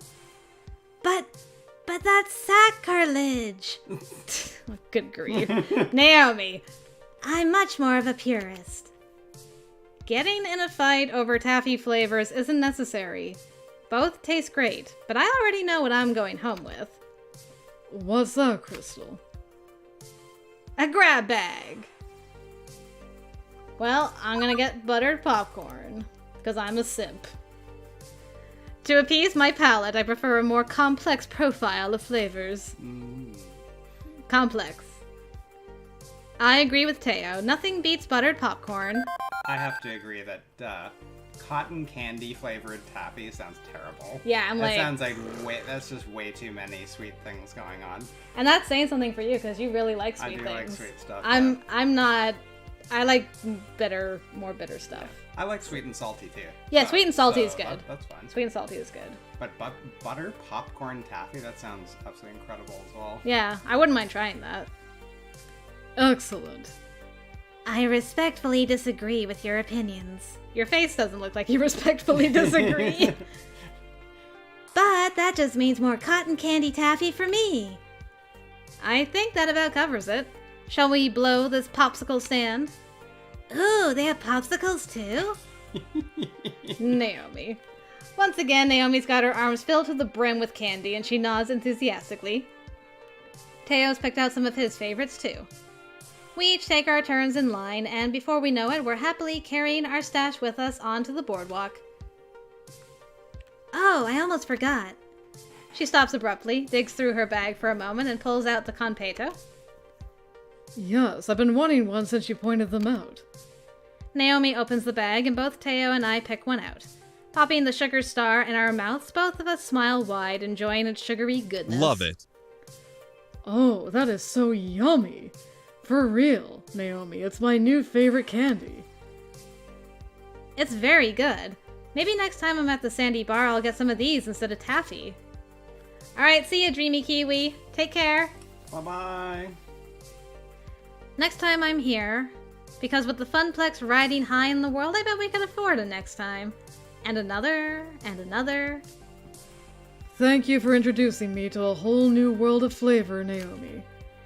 Anytime, Teo. Maybe if I can change your mind on candy, I can convince you to dance a little lighter on Showtime stage. It's a delicate cabinet. But then I wouldn't get to see you as much on the Funplex floor. Very true. I've got my candy haul, so my work here is done. I got places to be. And I want to spend some time taking in the sea breeze. Catch you later. I need to clear my senses of sugar too. We'll catch up with you later, Krystal. Once alone, I open my bag of saltwater taffy, pick one out and eat it. I let the taste fully consume me. Now, this is a perfect vacation. Who to hang out with? Okay, so we're gonna go see Juniper and Francine. Oh really, Gigi? Congrats! That's awesome that you didn't have to go to jury duty. Oh! Woo! Dodged a bullet. Yes. Just like Zachary said. Now I can puke and die. Aw, Oh, Gigi. no. Don't die. Oh no. Juniper and Francine are looking at a little map of the boardwalk. It highlights all the shops, cafes, and art galleries along the route. I overheard them discussing it earlier in the day, and it looks like they might have found one. Okay, so here's Juniper. Okay. She's very purple. And Very pink. purple. Mm-hmm. Oh, looky! There is one called Drift Away. Cute! Oh, and they also do wine tasting. I'm a fan of wine. And tasting it. A nice after-lunch Merlot is always a nice treat, isn't it? Juniper and Francine are quite the odd couple, aren't they? But when I reflect on it, they've actually been spending some time together at the Funplex. Juniper is a self-proclaimed old lady at heart, after all, so it's no wonder they've bonded over knitting, cats, and costume jewelry. Hey, mind if I join you? Of course not. Francine and I are just deciding on which art gallery to visit first. I've been in the market to find a unique sculpture made from driftwood, and what better place to get one than at the beach itself? That does seem like a wise choice. There is this one place that I must visit again. It's called Seascapes, and it's been open since I was a child. I know it's hard for you to imagine, but yes, old Francine was once young and spirited just like yourself, Krystal. I bet you were the talk of the boardwalk, breaking all the hearts. My, oh my. Oh, a lady never spills her secrets. But yes, I did have my fair share of summer romance here along the boardwalk. Ooh, go on. This I must know. Well, there was this one time that I snuck out in the middle of a moonlit night to meet my lover. It was quite exhilarating. Of course, we simply had to go skinny dipping. Please. No. Stop. No.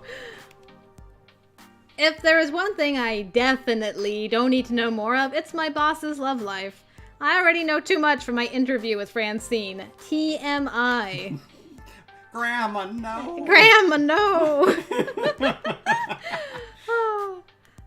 So, Seascapes? That was the name of the gallery? Let's go there. Now. Wait, I didn't catch it the first time. But did you say Seascapes? The Seascapes? The oldest art gallery on the boardwalk? The one and only. There is a lot of history in these old coastal towns. It also has an eerie past. Didn't you know? Seascapes is totally haunted. Francine lets out a snort. Let's be sensible. Oh, sweet child, that's preposterous. Ghosts aren't real. But the Boardwalk Paranormal Society has deemed Seascapes the most haunted place on the coast. As the story goes, the previous owner purchased a particularly gorgeous painting, but what the owner didn't know is that that painting was being possessed with a demonic spirit. Soon after buying the art and hanging it up in the gallery, the owner got very ill. It was a mysterious illness that no one could cure. Eventually, the gallerist passed, and their ghost has haunted Seascapes to this day. Curiosity's got me, and after having experienced some unexplainably spooky stuff in the recent-ish past, I pull out my phone and look it up. Juniper's not lying. I've heard several spooky stories about this art gallery. Maybe it's haunted by the memories of the past, but surely you can't believe in such childish superstitions. Oh, dear. Krystal, talk some sense into Juniper. What? Me? Come on, Krystal, back me up on this. Well, the truth is, I totally believe in ghosts. Ghosts aren't real. There are unexplainable things in this world, but... Like the time that we drove by that abandoned hotel. Yes. And you saw someone drawing in blood. Help me! It was not in blood. And I didn't see a person, but I saw the words being spelled out. It's like in the dust, it was being spelled out, help me. Ah! That was terrifying. So, yeah. I'm gonna... Aw, ladies first forgot I was here. Oh, geez, I forgot he was still here. The real ghost was Da all along. I'm gonna do the top one. 100%. I am a believer in the paranormal, especially after the stuff that went down surrounding Polybius. Maybe science can explain Polybius in the end. But it's a tough sell, completely passing it off as plausible using only 19.8 beep microchips. Oh, the stories I can tell of the house I grew up in. Locked doors opening by themselves, flickering lights, and even full body apparitions. I've seen it all. Your ghost stories are the best. They always send chills down my spine. Tell me one again. You young people and your willingness to believe anything is admirable. But we should stop dilly-dallying and go to seascapes. Save the stories for the night bonfires. I gotta see a man about some wood. Oh. Oh. Francine, my. no! Grandma, no! Not again! Juniper and I hold back a chuckle. Francine, we should work on your word choice. Isn't that what all the young'uns say nowadays? Well, maybe. It depends on what exactly you're trying to convey. By the way, I don't think I said hello to you, MS, so hi. Nice to see you. Oh, hello, MS, Mr. 2. One short walk down the boardwalk later, and we arrive at... Well, I don't notice anything overtly haunted. I mean, the building itself isn't dilapidated. But it could use a new paint job, and a new fence, and maybe upgrade the windows. Sorry, Zachary just said that her husband did die while, you know. I mean, that's true. You're not wrong about that.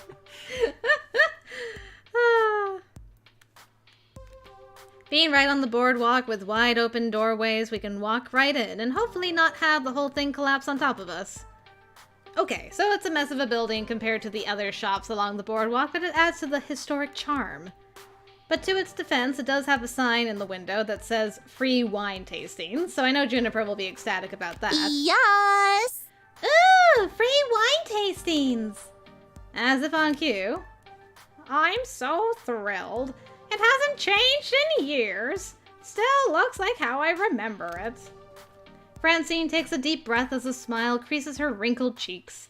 The only other times I've seen her this elated is when she's talking about the Funplex. That is way too much information for a first meeting. Oh, I know, right? Yeah, she, spilled everything. During that interview. Before we go any further, I just want you to know everything, so you can run now if you want. Yeah, I know. For real. She takes a moment's pause before walking through the door. Juniper looks over at me, side-eyed. Let's hope the only thing scary about this place isn't just their selection of reds. I hold back a cackle as I push open the door. A small bell rings, as with most small shops on the strip, alerting the gallery owner of our arrival. Actually, you know, I just had an idea. I'm gonna save. Nice one, JJ. He died doing what he loved, were her words. It's true, that's what she said. I just realized I could load this choice and just show you everybody's outfits. Oh, okay. So that was Juniper, and then I can go back. Yep. And then Queen Bee and Percy.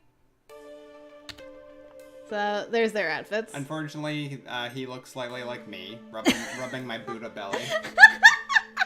Yep.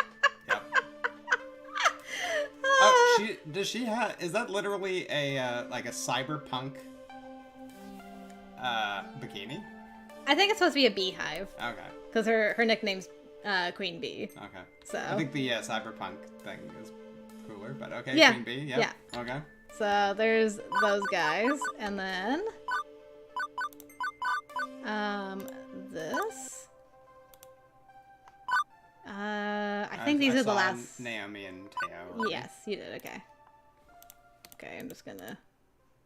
Impressive. And there's our last two. She's cute. Yeah. Okay. There you go. He's drawn to Ashley.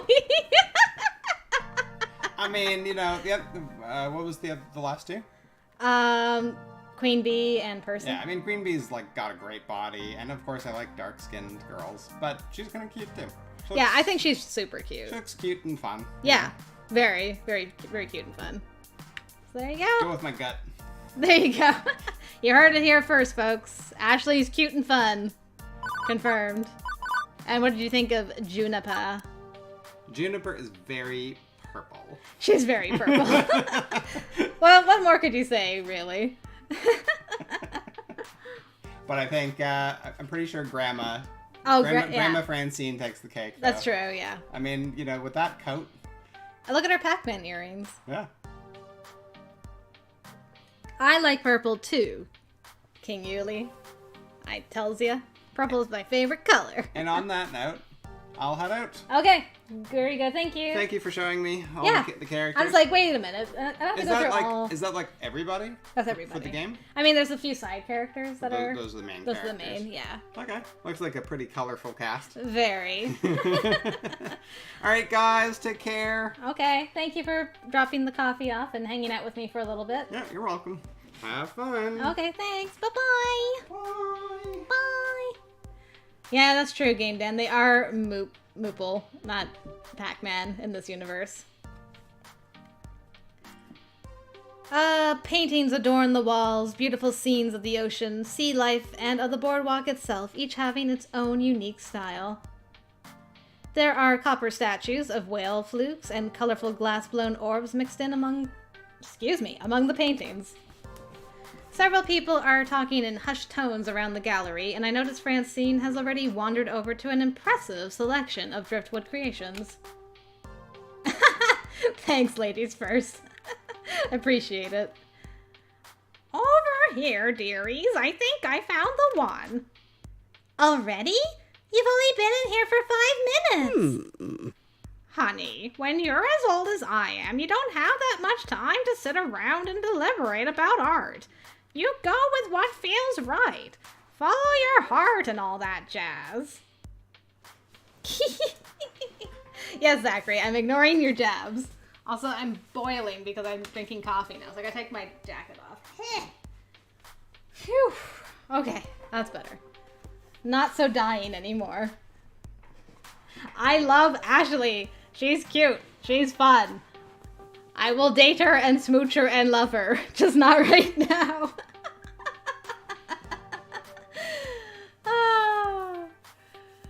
Oh yeah, Sarah, that was the exact quote. He died doing what he loved, having intensely physical relations with me. Oh, so good. But I wanted to peruse the art a bit more. I was hoping maybe a ghastly hand would grab my shoulder. Or maybe I'd see an actual ghost. Call me a tsundere, oh my god. You know, Game Dan, how there's always that one person on the beach dressed all in black or wearing a coat? Well, I'm that one person today. We can stay as long as you'd like. I'm in no rush. Yes! Come at me, ghosties! So, Francine, what did you decide on? As a kid, visiting art galleries was never my prerogative, so I had no idea the amount of things you could make out of driftwood. Stick wreaths, candle holders, tables. Francine points to a heart weaved together from several sea-worn branches. Simple. And meaningful. That's adorable! It reminds me not only of the many times my late husband and I would visit the beach, but it also reflects my love for the ocean itself. How romantic. I hope one day my partner will buy me something like that. Nice, Zachary. Whew. Respect. Krystal, you've been my partner in crime for forever, and I want to get something to remember this trip by. If you have the coin, I'm sure Seascapes has the wares. I can't. Aw, man. Dom missed the Elder Scrolls Skyrim reference here. Oh, man. Because she has wares if you have coin. But what should I get? Will you help me choose something? I mean, it'll be going up in our apartment, so you should get a say in this. Sure thing, Juniper. It takes some time to go over my options. I need to find something that Juniper will like and cherish. This is an important decision. I don't want to choose the wrong thing and disappoint her. We've been through so much together, and I want her to know how much he means to me. See anything worthwhile? I think I found the perfect thing. What do you think about this bottle of wine? Oh, I haven't actually hung out with her that much, though.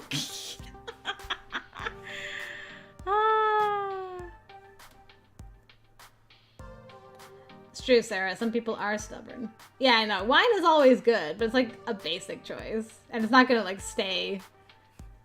I don't know. I think it's time for the coin to come in. I do like the idea of the glass-blown jellyfish, for sure, but the painting sounds beautiful, too. Alright, heads is going to be the painting. Tails, jellyfish. Huzzah! Heads. Alright, painting it is. Who doesn't love the beauty of the ocean? It's serene and calm. Not at all like Juniper, but I know how much she's been enjoying the ocean today. What do you think of this painting? We could hang it up in the apartment right next to the movie posters. I was thinking it could go in my room. It's a really gorgeous scene of the sunset setting over the horizon. The pink and orange hues contrast perfectly with the blues and greens of the ocean. Nice choice, Krystal. You know me so well. Well, kids, I'm about done here. I don't have as much energy as you both do, and I think I'm ready for my afternoon nap. I'll walk you to the hotel, Francine. And a little afternoon siesta does sound nice, especially because there will be lots to do later on tonight. You are such a dear, Juniper. I think I might go back to see what other people are doing. Taking advantage of your vacation is... Did any of you hear that? Hear what, dearie? It sounded like a woman saying, "Save yourselves." No? Are you sure? I wouldn't lie about this. And did you feel that shift in temperature? It's just a sweet ocean breeze tickling your face. Don't let those ghost tales get to your head. Well, you both were just on your way out, so... Jinkies! Good point. See you later, Krystal. Thanks for joining this old lady on her shopping expedition. Juniper practically drags poor Francine outside the gallery as fast as she can. Once out of sight, I reflect once more on the allure of the art and make my way outside to see if I can tag along with the others. Who to hang out with? Okay, Ashley, it's your turn. The primary appeal of this place for me was always the arcades. I rarely swam in the ocean. I preferred indoor swimming pools to unpredictable waves. That meant boardwalk crawls, arcade games, tokens, and joysticks. Although, as I approach one of these open-air arcades, well, I don't see a single joystick. Impressive. Interesting. I'd hazard these arcades are 100% redemption games. I suppose it's for the best Naomi's distracted by looking for saltwater taffy. She'd hate this place. I've noticed this industry trend away from anything vaguely resembling a traditional arcade game, and towards touchscreens and prize tickets. I suppose it was inevitable. If not for a strong showing for joysticks through the 80s and 90s, it would have happened sooner. A game's a game, you know. I can enjoy just about anything. Oh, and hey, there's pinball. You like pinball, right, Gavin? Ooh. And skee-ball. I love... Alley rollers. What? Huh? Technically, skee-ball, depending on spelling and hyphenation, is a registered trademark. These are simply alley rollers, manufactured by a different company. Sheesh, way to suck the fun out of it. Apologies for my innate killjoy nature. Allow me to make it up to you by actually having some fun. Is that even possible? Will your ultra cool guy exterior allow your inner softie to be exposed? If you'll let me finish, how about a alley roller contest? Each of us gets 5 tokens to score the most points. Whoever loses buys the other ice cream. Now we're talking. Hey, Krystal, want to join in? Make this a 3-way dance? Maybe all the joysticks are gone, but I'm certainly a longtime skee-ball fanatic. I'd likely clean the floor with these two. Still, I'm a skee-ball wizard. I got this. May the odds be ever in your favor. Ice cream! I'm in. Alright. Let's do it. We can do it. I don't know, Bored AF. What do you call a flexible girl that lives in her attic? You're gonna get it now. You take a shot at the skee-ball queen you best not miss. That's the spirit. I can smell that victory ice cream already. An acrobatic. Nice. Very well done. And it smells like victory! Our coins rattle into the slot, tinkling along the metal chute. 5 tokens, highest cumulative score wins. I suppose if it's 3 players, the 2 losers split the cost of the ice cream. Ba-dum-tsh. A pun thing. That was very well done. I remember playing tons of alley rollers back when I was a kid, roaming up and down the boardwalks of Flotsam Beach. Like riding a bike, those are physical skills you never really forget. My grip on the gnarly old wooden ball feels completely natural even now. We drop in our tokens and line up for our first throws. It takes a few rolls for me to find my sweet spot. But eventually I'm right where I need to be in the scores, which, unfortunately, can't be said of my coworkers. Oh, come on! I totally should have landed that one, hundo. Rather disappointing. These machines are a bit beat up from exposure and play. I wouldn't be surprised if they're unbalanced. Or they're rigged, like those Carney games Teo and Percy were playing earlier. But they aren't. I'm hitting my shots no problem. And given Gavin's rather manly physique on display right now, I'm a bit surprised he's not throwing them forcefully enough. I could whisper some advice to one of them, maybe give them an edge. It's cheating, sure, but we're all getting ice cream in the end, who cares? Nah, the winner is me! Yo, Ashley, girl, let me whisper in your ear. I lean in next to Ashley and whisper her a hot tip. Aim for the 40-pointer with every throw. That way you'll always net a consistent amount of mid-tier points. Ooh. Instead of wildly aiming for the honey pot of 100 points, Ashley lines up for a shot right down the middle and scores a sweet throw. Soon enough, the game is over, with Ashley just barely pushing past my score and Gavin far behind. Dang, she beat me. Oh well, I gave it my best. It makes you feel better. I couldn't have won without Krystal's solid advice.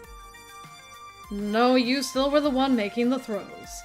That's skill, even if she offered suggestions. Still, if you'd like to keep things fair, we'll split the ice cream cost 3 ways. Everyone's a winner. Indeed. Most importantly, we had fun. Arcades are meant to be places where friends can gather and have fun playing with each other. Beachside or in a shopping plaza with or without joysticks. That's our goal. Let's take back a lesson today that we should always endeavor to provide fun first and foremost. Whatever shape it takes, that is our mission. Still found a way to turn this into a working vacation, huh? But an enjoyable one. We grab ice cream cones from a vendor on the boardwalk, swapping work stories, laughing, and having a blast. This is probably the happiest I've seen Gavin. At work, he's all business. But here, he can crack a smile even as he's analyzing arcades. And Ashley just exudes sunshine and cheer everywhere she goes. She's a good influence on him, clearly. But time's ticking, and I've got other stops to make. Do I? Do I still have stops to make? Yeah, exactly. I'm like, so you're going back on your ice cream promise because you lost. Squint. It feels good being out and about with everyone, away from the Funplex, away from work. Just friends having a great time in a place designed for great times. With our newfound success, I hope we can do this more often. Indeed. Oh. Is it time for the date? The rest of the afternoon passes in a blur. Soon the sun has gone down and Flotsam Beach is a calmer place, a more chill vibe as the day's manic energy is long since spent. It's also clear the group will be breaking up soon. They've already changed back to their regular clothes, done with the beach as a whole. Some are talking about checking out the nightlife scene around here. Some just want to relax in their hotel rooms. Some are simply heading back to the city, leaving me alone for a moment with my thoughts. It's been a wonderful day, definitely. There's only one thing that could improve it. A risk, a daydream, but maybe one worth taking. I happen to know a few things about dreams lately. Beep beep, Krystal. Yeah, I know. You want me to ask someone on a date? Only if you want to. I know I was kind of pushy earlier. I'm sorry. But if you want this, now is the moment. Everything in my calculations says that it's the perfect time. I've got a lot going for me, but maybe something's still missing. Something more that I need from life than the warmth of friendship alone. More importantly, maybe one of them feels the same way. Maybe they feel the same yearning. Romance, love. I'm no stranger to these things, but those were fumbling first attempts in youth. I could fumble again. Am I ready for this? Well, I'm still considering. How about I run down the data while you're thinking? Let's see. Oh no, GG! Off to work again, sending you helping good vibes. Okay, after my analysis, here's where you stand with everybody and how your personality is shaping up. But now that I've had weeks to understand you better, I think I can adjust these values based on what I know each of them likes in a partner. Naomi loves people who are kind-hearted but has a bit of a fiery temper. You match both of these. Interesting. Gavin may be blunt, but he aspires to be kind, and you're already kindly. Ashley goes with her gut, and so do you. Gutsy clicks for both of you. Queen Bee takes risks and relishes in a challenge. You're both very gutsy. Percy's heart is wide open to the world, as is your own. You're both very kindly. And that's everybody. In my final analysis, I think you are the best possible match for TEO, Queen Bee, and Percy. All three would make a fine companion for you, Krystal. TEO, Queen Bee, and Percy all get along well with you and match your personality. Okay. So, TEO, Queen Bee, and Percy. My sources say yes. Yes, I calculate you'll have the best probability of success with them. Numbers. All based on numbers. High score.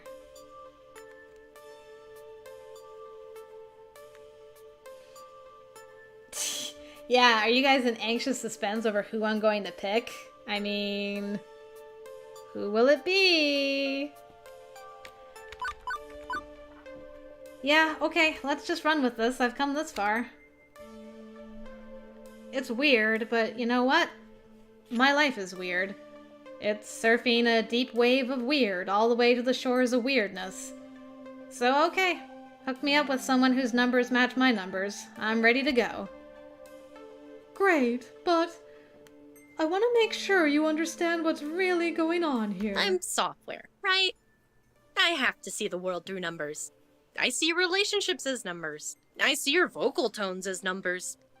And I score it all. But the math is less important than the meaning. I see a number. But that number represents your free will and your heart. You chose to spend time with them. You've True. shared good times with smiles and laughter, and sometimes even tears. This isn't like a dating website. You aren't asking a total stranger out just because the numbers match. You need to switch the causal relationship around. I need to ask for a casual relationship? Causal, as in the cause of. You aren't spending time with them because of the numbers. The numbers exist because you wanted to spend time with them. Ah. You've been building these relationships for months. Now, you can take one to the next level. The numbers can be your guide if you let them. But follow your heart. Above all else, follow your heart. Okay? Okay. Got Right. it. So let's not limit ourselves here. Of all those who are special to you, which one do you want to share your heart with? I feel like I'm being bullied in chat. I'm being bullied. It's a big decision. But she's right. She's been watching me, listening to me, understanding me. But in the end, it's my choice, and their choice to accept my love or not. But which one do I love? Which one should I approach? Nobody. I'm gonna go solo because I'm scared. Well, I think we know who I'm going to pick, but before we properly go on this date, I need to just run to the washroom and get another cup of coffee, so I will be back momentarily. And you may continue your bullying of me while I'm gone, where I can't see it. Okay, be back in a second.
Okay, I have returned. Bladder emptied. Coffee cup refilled. And now I can properly focus on our date. So let's go. Teo. I let his name linger my lips, if only for a moment. It's sweet and happy, just like him. For me, there is no other choice. Teo's the one my heart has been guiding me towards since the very beginning. The constant affection he showers me with already makes me swoon, and now it's my time to share my feelings with him. Yes, it's Teo. I say his name again, this time with more confidence, a reassurance of my sentiment towards him. Well, duh. Hasn't he been pretty much constantly flirting with you already? Well, yeah, but he flirts with everyone. I just hope there's more than friendly teasing going on. Gigi!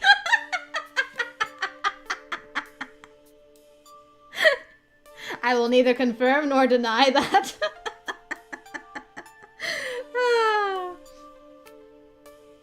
Very well. I believe there's only one thing left to do, and that's... What's the phrase? Follow your heart? That's the one, Iris. And I hope my heart is leading me in the right direction. Oh, I'm sure you'll be happy with the results. Krystal, I shall leave you to it. Now all I have to do is find Teo. Because he's not loitering around with the other funplexers. I scan the beach horizon. There are plenty of people still milling about, packing up their beach spots and closing out the day. Nope, that's beach jellyfish. And that's just a smush sandcastle. Oh great, I finally get up enough courage and he's split town. Gone forever. Lost to the alluring call of the sea, Wait! There he is! Teo's struck up a conversation with some other randos on the beach. I watch him for a minute, examining his movements. Something is off, however. I can tell even from here. His expression is hesitant and nervous, and normally his hand motions are much more fluid and less agitated than what I'm seeing. He glances over, and from the corner of his eye he notices me standing here. I watch on as, from what I can tell, he excuses himself from the conversation. As he directs his attention my way, his entire body relaxes. No longer the trepidation on his face, and there is an ease in his wave to me. He smiles at me instantly. Noticing his change makes me notice the shift in my own body. As he gets closer, I feel... excited? Confident? Nervous. I mean, I'm nervous. I don't need to be nervous. It's Teo. Follow your heart, girl. Be confident. Nice, Sarah. I have power! I 100%ed both! I am unstoppable! I grin fiercely, and I relax from all the tension I'd been holding on to. Gotta just let go. This is what I've been wanting for a long time. Oh, hey, Krystal. Hey, Teo. Beautiful evening, isn't it? Mm-hmm. That sound. Not as beautiful as you. Why, thank you. You're quite handsome yourself. I mean, that hair, those eyes, your muscles. I wouldn't mind being wrapped up in those strong arms. Whoa! I'm not used to such forwardness, but I like it. I really want to ask you something important. Oh yeah? I wanted to ask you something too. I wonder if it's the same thing I'm thinking of. Well, does yours involve both of us spending some time together for the rest of the evening? Maybe a long stroll on the beach, candlelit dinner? Oh, are you asking me out on a date? You know it, Teo. What? Really? That's what I was going to ask you. Great minds think alike. Awkwardly, we both look away. But only for a moment, quickly returning our gaze to one another. I, didn't really have much planned except wanting to spend time with you. I'm not the best at planning impromptu dates. Or even planned dates, for that matter. For the record, I am very bad at dating. Agreed, Yuli. Super adorbs. Don't even worry. I think I got the perfect idea. Oh, yeah? You do? Of course you do. You are not only the king of dance, but you are probably the king of dates, too. I think you think very highly of me, but flirting doesn't always yield results. I've been much too busy to invest any time into a proper dating life, but you? Oof, you are worth every second. Ooh. But I'm getting off track, as I often do when staring at you. I was perusing the local newspaper today, and I came across a drop-in special for the local dancing company. So, what say you?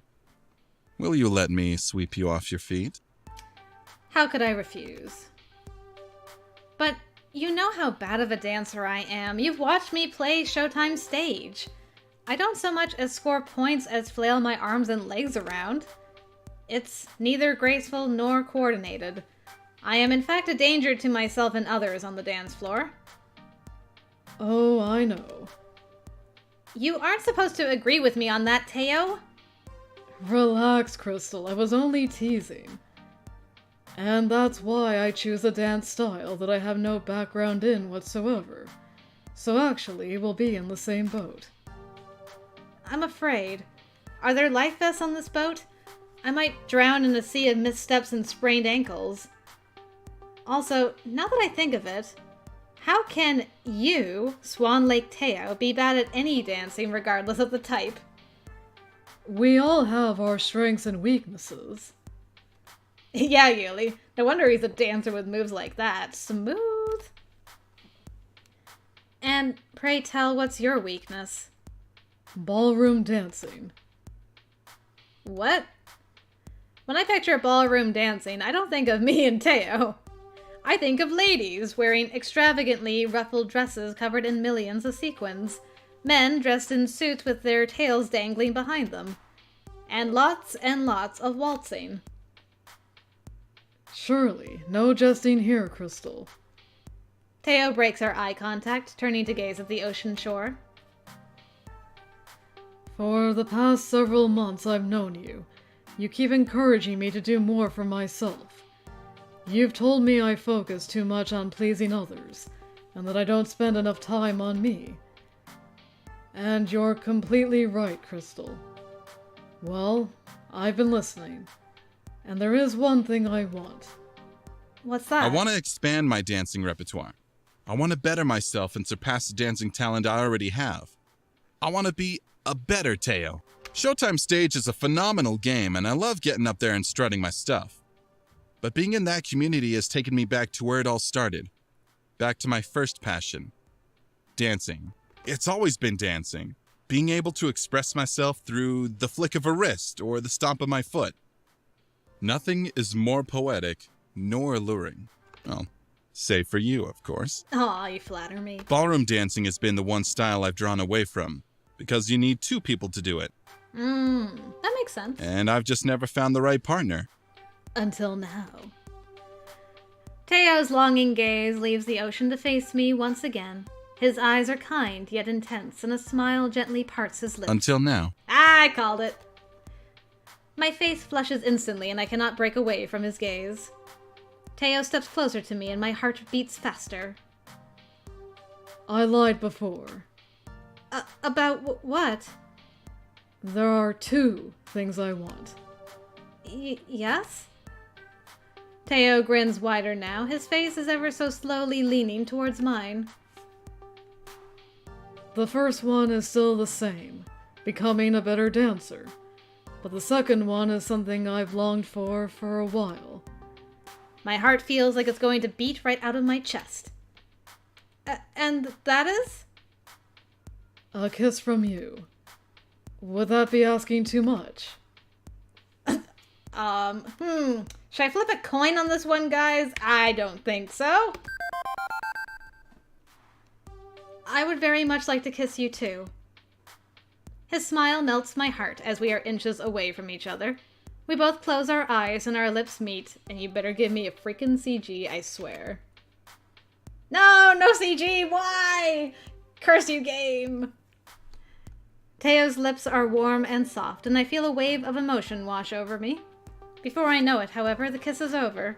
His warmth leaves and we're apart. It was a delicate and simple kiss, one of honesty and appreciation, and it was perfect. Teo steps back and stretches out his arm toward me, his palm wide open. So, Krystal, I ask you again. Will you finally let me sweep you off your feet this time? I gently place my hand in his, and he squeezes tightly. Yeah, I did kind of get that vibe, but I thought maybe they would at least do, like, special moments, like a kiss, or at least, like, there'd be one final CG for each character's route. But maybe not, alas.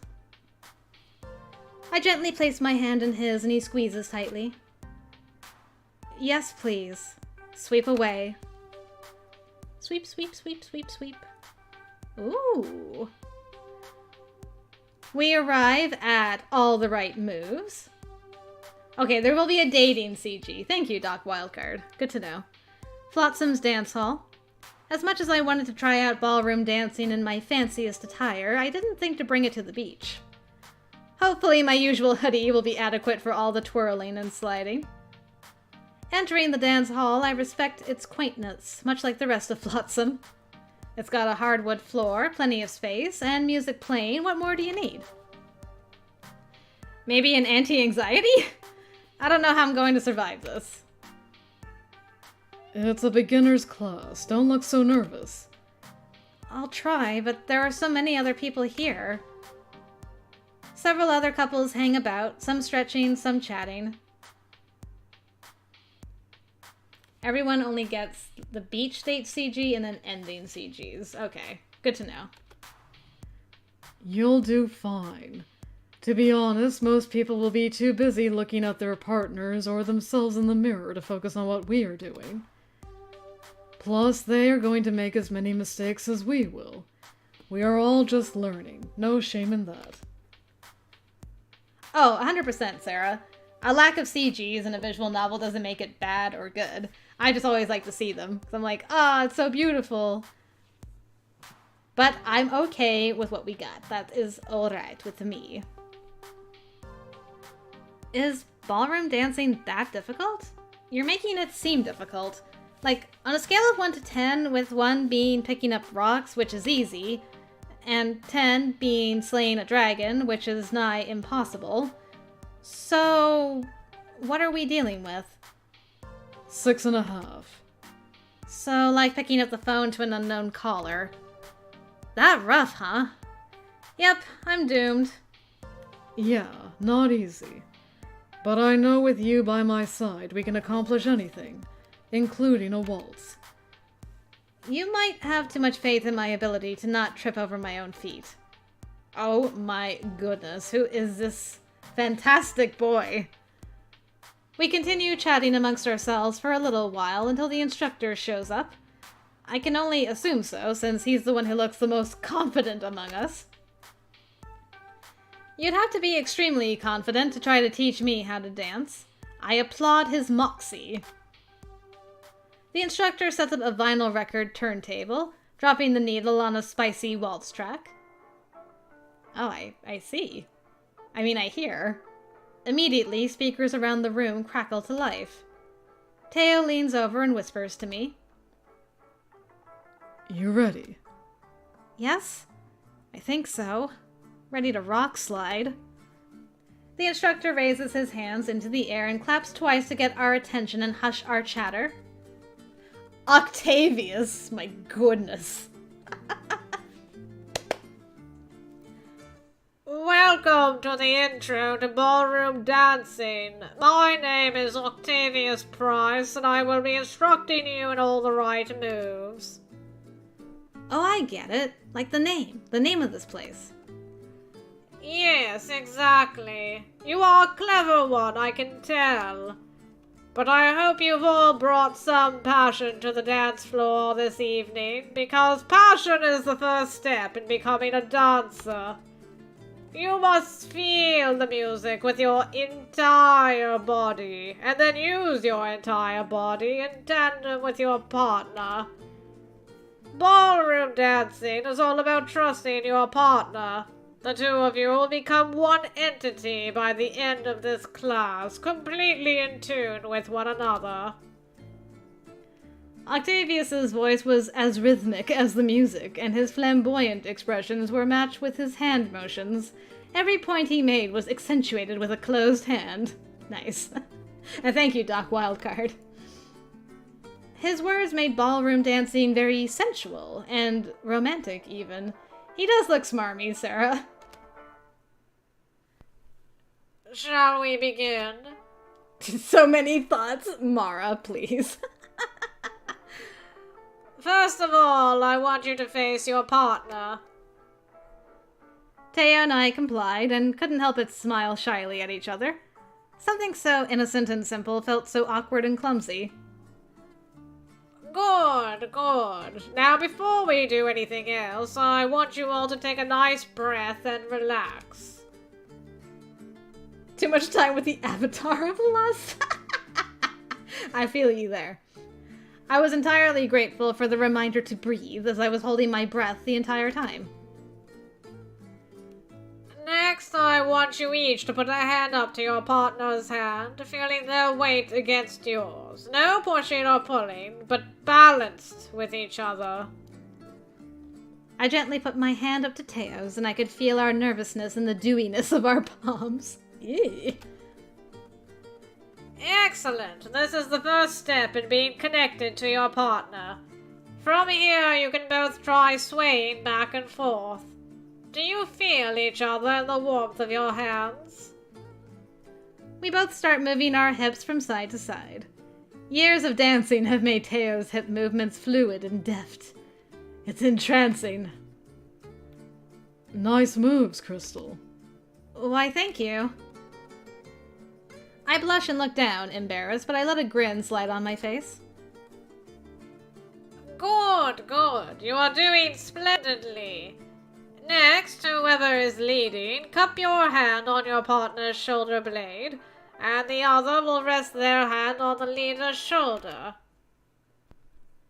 Before I can do anything, Teo instantly rests his hand over my shoulder blade, and in return I rest my arm on his. Octavius Price walks around the classroom correcting people's posture and hand positions. He stops next to Teo and I and pushes both of us closer together. Don't be afraid to get nice and cozy either.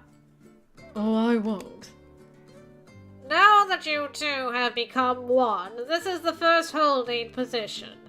From here, you can do just about anything. Take another moment to truly feel each other's body, heart, and soul. You will need all three for the next moves. Teo and I are so very close, his body brushed up against mine, and I can feel his warm breath on my neck. My heart swells being so near to him. Every time our eyes meet, I can't help but blush feverishly and bashfully look away. Keeping eye contact is insanely difficult at this point. And even though we shared a kiss already, this is definitely much more intimate. I won't ever let you go. Octavius proceeded to teach us some basic moves like the foxtrot, waltz, and the salsa. Oh, don't worry, Mara, I'm right there with you. It took a while to get each of the steps down, but after several missteps, much giggling, and lots of repetition, Teo and I were dancing as one. Dancing with Teo like this was a dream come true. I felt so comfortable to be in his arms, and we really were quite the pair. Wonderful, wonderful. I think you've earned some freestyle time. Freestyle? Yes, yes. It's all about individual expression. Free form, if you will. Become one with your partner in the music. Let your heart and feet guide you. Do not think, just act. Care to dance? What do you think? Shall we give it a go? Now that I've mastered the basics, I think I'm ready for some advanced techniques, but how should I use our free time? Ooh. Should I take the lead? Let's try something entirely new. Okay. Octavius is all about, now become one. Let your bodies move as one together. Oh no, the next game is even thirstier and spicier? Oh no. Don't think, feel, chase, Sadanaka. Okay. Let's try the second one. This has all been lovely and wonderful, but I really gotta get my groove on. I think we should turn this up a notch. I want to shake it. Hard. I'm just gonna have a sip. Yeah. That's good. I need something stronger than that, but that's fine. Oh, those words are music to my ears. Let's show everyone a couple new moves. TEO took me by the hands and began to swing with me back and forth. It was a much more upbeat set of steps than anything we'd been doing before. Thank you, Mara. I need that. I need to douse my head in that. Whew. He rolls his hips and throws out some fancy moves akin to what he does on Showtime stage. I mean, Bailey's goes really nice with coffee, because it's like a cream liquor. Any kind of cream liquor would probably go good. I was able to follow along with relative ease because I've watched him so many times on the game that I've practically memorized the dance steps myself. I was laughing and smiling and shaking my buns to the music. Now this I could get used to. Hold on tight, my dear. I've saved the best move for last. Oh? Show me. TEO wraps his arm around my waist and dips me. My foot kicks up in the air as I completely put my trust in TEO for him to not drop me. He fulfills my wish and keeps a hold of me tightly as he dips me even lower. His eyes lock with mine and we are lost in each other's gaze. I dare not turn away, not even for a second. This is where I want to be. Just like this. Ah! Octavius Price interrupts our moment with a clap of his hands. It was only a moment, but... TEO gently brings me up, never letting go of my hand, and we listen to what our instructor has to say. Excellent job, everyone. You all should give yourself a pat on the back. And thus concludes the intro to ballroom dancing class. I hope you've all enjoyed yourselves, and we will see you next time at All the Right Moves. We all clapped for each other, and Octavius took a slight bow. Brava. Bravissima. Oh, really, Zachary? Sometimes the others are around when you ask others out? Amazing. And yes, that was blissful. Agreed. As people began shuffling out of the hall, TEO and I lingered for a moment to smile at each other and just enjoy the moment. We had such a good time. And I do have to say, for not knowing anything, TEO and I did remarkably well. Octavius even took note that we far excelled the other couples in the room. Well. You both have so much potential. I'm amazed. Not everyone catches on as quickly as you two did. I have a special going on right now.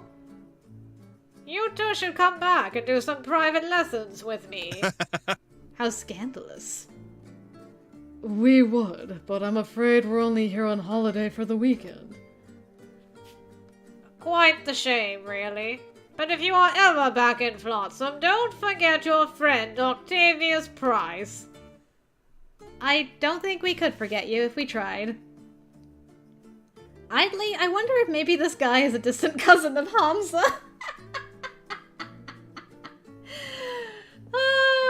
Amazing.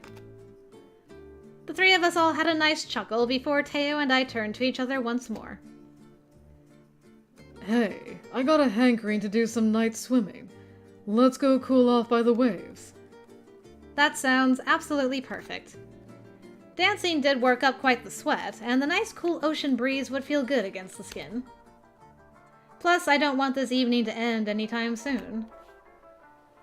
Oh yeah, I will definitely let you know, Sarah. I can't wait. Ooh, so pretty.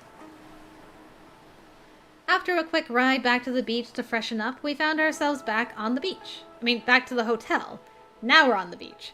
The full moon hung in the midnight sky, twinkling stars illuminating the sandy shore. You couldn't have asked for a more perfect night. That's true, Zachary. They are super chill. So, here we are back on the beach. The waves are calm, and the water is still warm. By the coy tone in Teo's voice, I knew something was up. But exactly what kind of shenanigans Teo was planning, I wasn't sure. Before I could inquire, Teo immediately starts shedding clothes. First, his sleeveless sweatshirt. I can feel my body temperature rise exponentially as I can't help but stare at his well-defined pectoralis muscles. Then his track pants. He's just wearing the Speedo under there. I make a fist with my hands and concentrate, trying desperately to keep my mind and body in check, leaving only his very small swimwear. I'd already witnessed all of the glory that is Teo in a Speedo from earlier today, but this feels so much different after everything we've shared this evening. Normally, I could fool myself into it just being a nice dream, but now it's suddenly become very real very quickly. Let's go skinny dipping. What? What? What?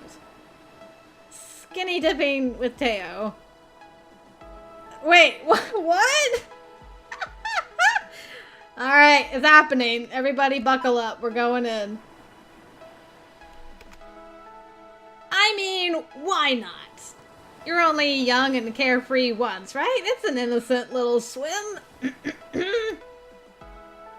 Who am I kidding? It's about as corrupt as one can get, but to hell with it! Skinny dipping, hecking yes!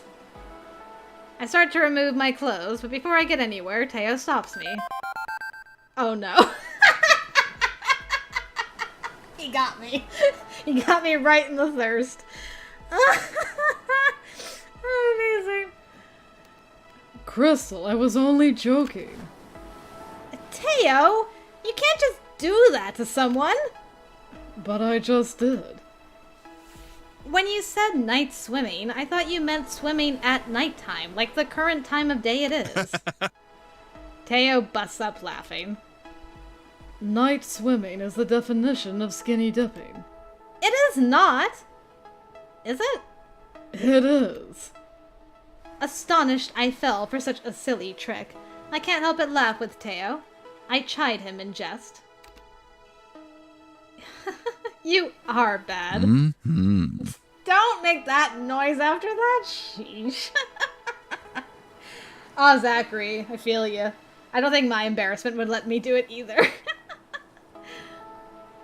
What can I say? I'm a naughty boy. But, in all seriousness, I really did want to go swimming. Teo gives one more wink my direction before darting towards the ocean. With a runner's sprint, he hits the shore in no time and takes a leaping dive right into the crashing waves. Seconds later, he emerges from the ocean, combing his hands through his salt water-soaked hair. Come on in, the water's perfect. A refreshing dip in the ocean with Teo does sound like fun, but do I chance getting wet this late at night? Ooh. Make Me sounds fun too. The song is called Naked in a Lake. Okay.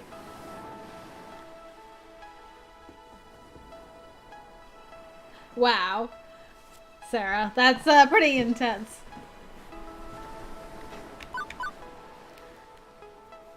Make me join you. I like teasing Teo as much as he enjoys teasing me. It's about time he got a taste of his own medicine. I give him my best wink. I bet you can't get me in that ocean. Go ahead and try and make me. Oh, is that a challenge? 'Tis. I think this is one I'm about to win. The playfulness of our banter turns into Teo bounding toward me. You can't catch me. I wait till he gets closer and rolls right out of his grasp. You're fast, but not fast enough. TEO darts around and catches me in a hug. I laugh happily as he picks me up. I playfully fight back and he squeezes me closer. Both of us have huge smiles on our faces. Still in his embrace, he walks us back into the ocean, the cool water tickling my skin. What was that about not being able to get you into the ocean? Fine, fine. You win this time. TEO lets me down gently, and the second he has his back turned, I dunk my hands into the water. Scooping as much water as I can, I splash him with all my strength. I continue the onslaught until I feel he is appropriately drenched and my arms tire. TEO laughs and smiles in return. I deserved that, didn't I? You did. And now we are even. Good. Truce is in order then. Oh, he stood up for you with his other traveling companion. How to handle me because you betrayed their trust. Oh my goodness. Well, yeah, I echo Zachary's sentiments. Glad you're here, Sarah. I accept. We are now officially truced. As much as the water feels nice, it is relatively cold, and I feel my skin prickle. Even in the moonlight, TEO takes notice of it. We don't want you to turn into a prune, do we? No, but I don't think I would mind being a plum if I had to be a fruit. TEO walks over to me and puts his hands on my shoulders. Once again, I find myself lost in his gaze, his gentle expression accentuated in the light of the moon. Come on, let's get you out of the ocean. Let me carry you back. It's only fair since I carried you in. I nod in agreement. TEO leans over, putting his arm in the crook of my knees. I gently fall into him as he picks me up. Nora would not approve. My arms find themselves wrapping around his neck, and I bury my flushed face into his chest. TEO carries me ashore and gently places me on the sand.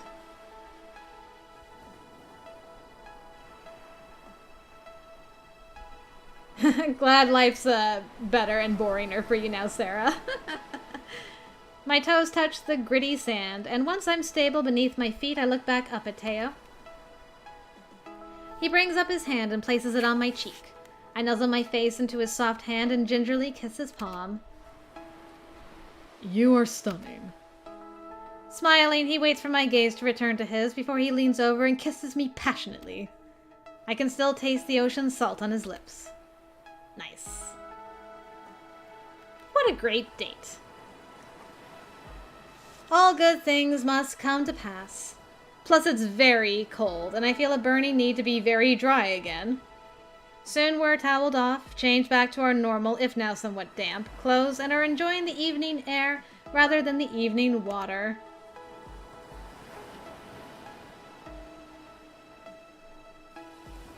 I know this might seem sudden, but you mean so much to me. Look at these guys and their naughty smirks. My goodness. He even brought wine? Dude thinks of everything. Truth is, I feel the same way, TEO. Well then, I'm glad we're in agreement. You inspire me to be a better person, to keep working on myself and also remembering to take time to honor myself. TEO, I want you to know, I'll always be here for you, cheering you on. TEO wraps his arms around me and hugs me close. Thanks. Thanks for indulging me with the ballroom dancing, and thank you for joining me on this lovely evening. I guess that's true, Sarah. If he can plan out a flash mob, he can remember the wine. Absolutely. Yeah, I don't think we're gonna get to see Krystal's swimsuit, unfortunately. Drat. I'll do it as many times as you want. It was totally a new experience, and I'm glad I got to share it with you. I'm going to hold you to that. TEO's arms relax, and he reaches behind himself to retrieve a small picnic basket. When did you... A gentleman never divulges his secrets. Fair enough. I gladly start munching on a miniature feast of fruit, cheese, and bread. TEO joins me and pours us each a glass of wine. Let us toast to this magnificent evening. To you. I clink my glass with his. To you. We continue toasting to everything and anything. To the moon, to the stars, to the Funplex.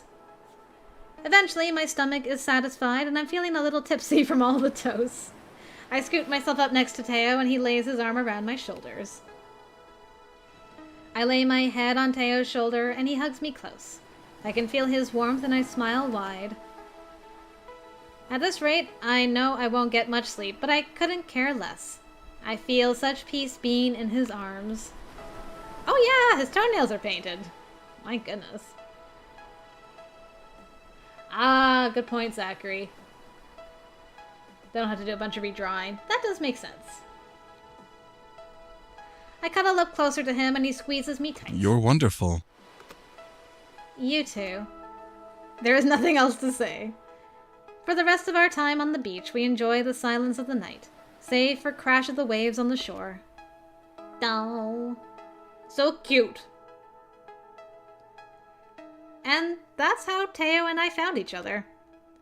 I'd called our lunchtime party the high watermark, one perfect moment in time. But I was wrong. This was it.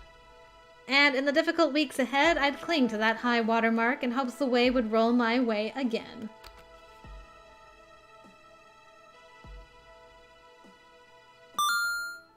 Woo! We did it! Yay! Second game gives more body options. Can choose separate colors for pants versus tops and different body shapes. Cool. But no direct CG of us like that. Okay.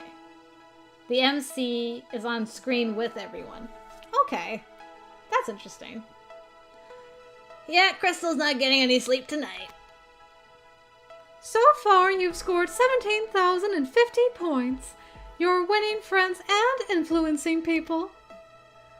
Oh, and pizza fact time! 3 of the top 10 weeks of pizza consumption occur in January. More pizza is consumed during the big game week than any other week of the year. Do you want to save your game before proceeding to level 6? Yes. Yes, I do.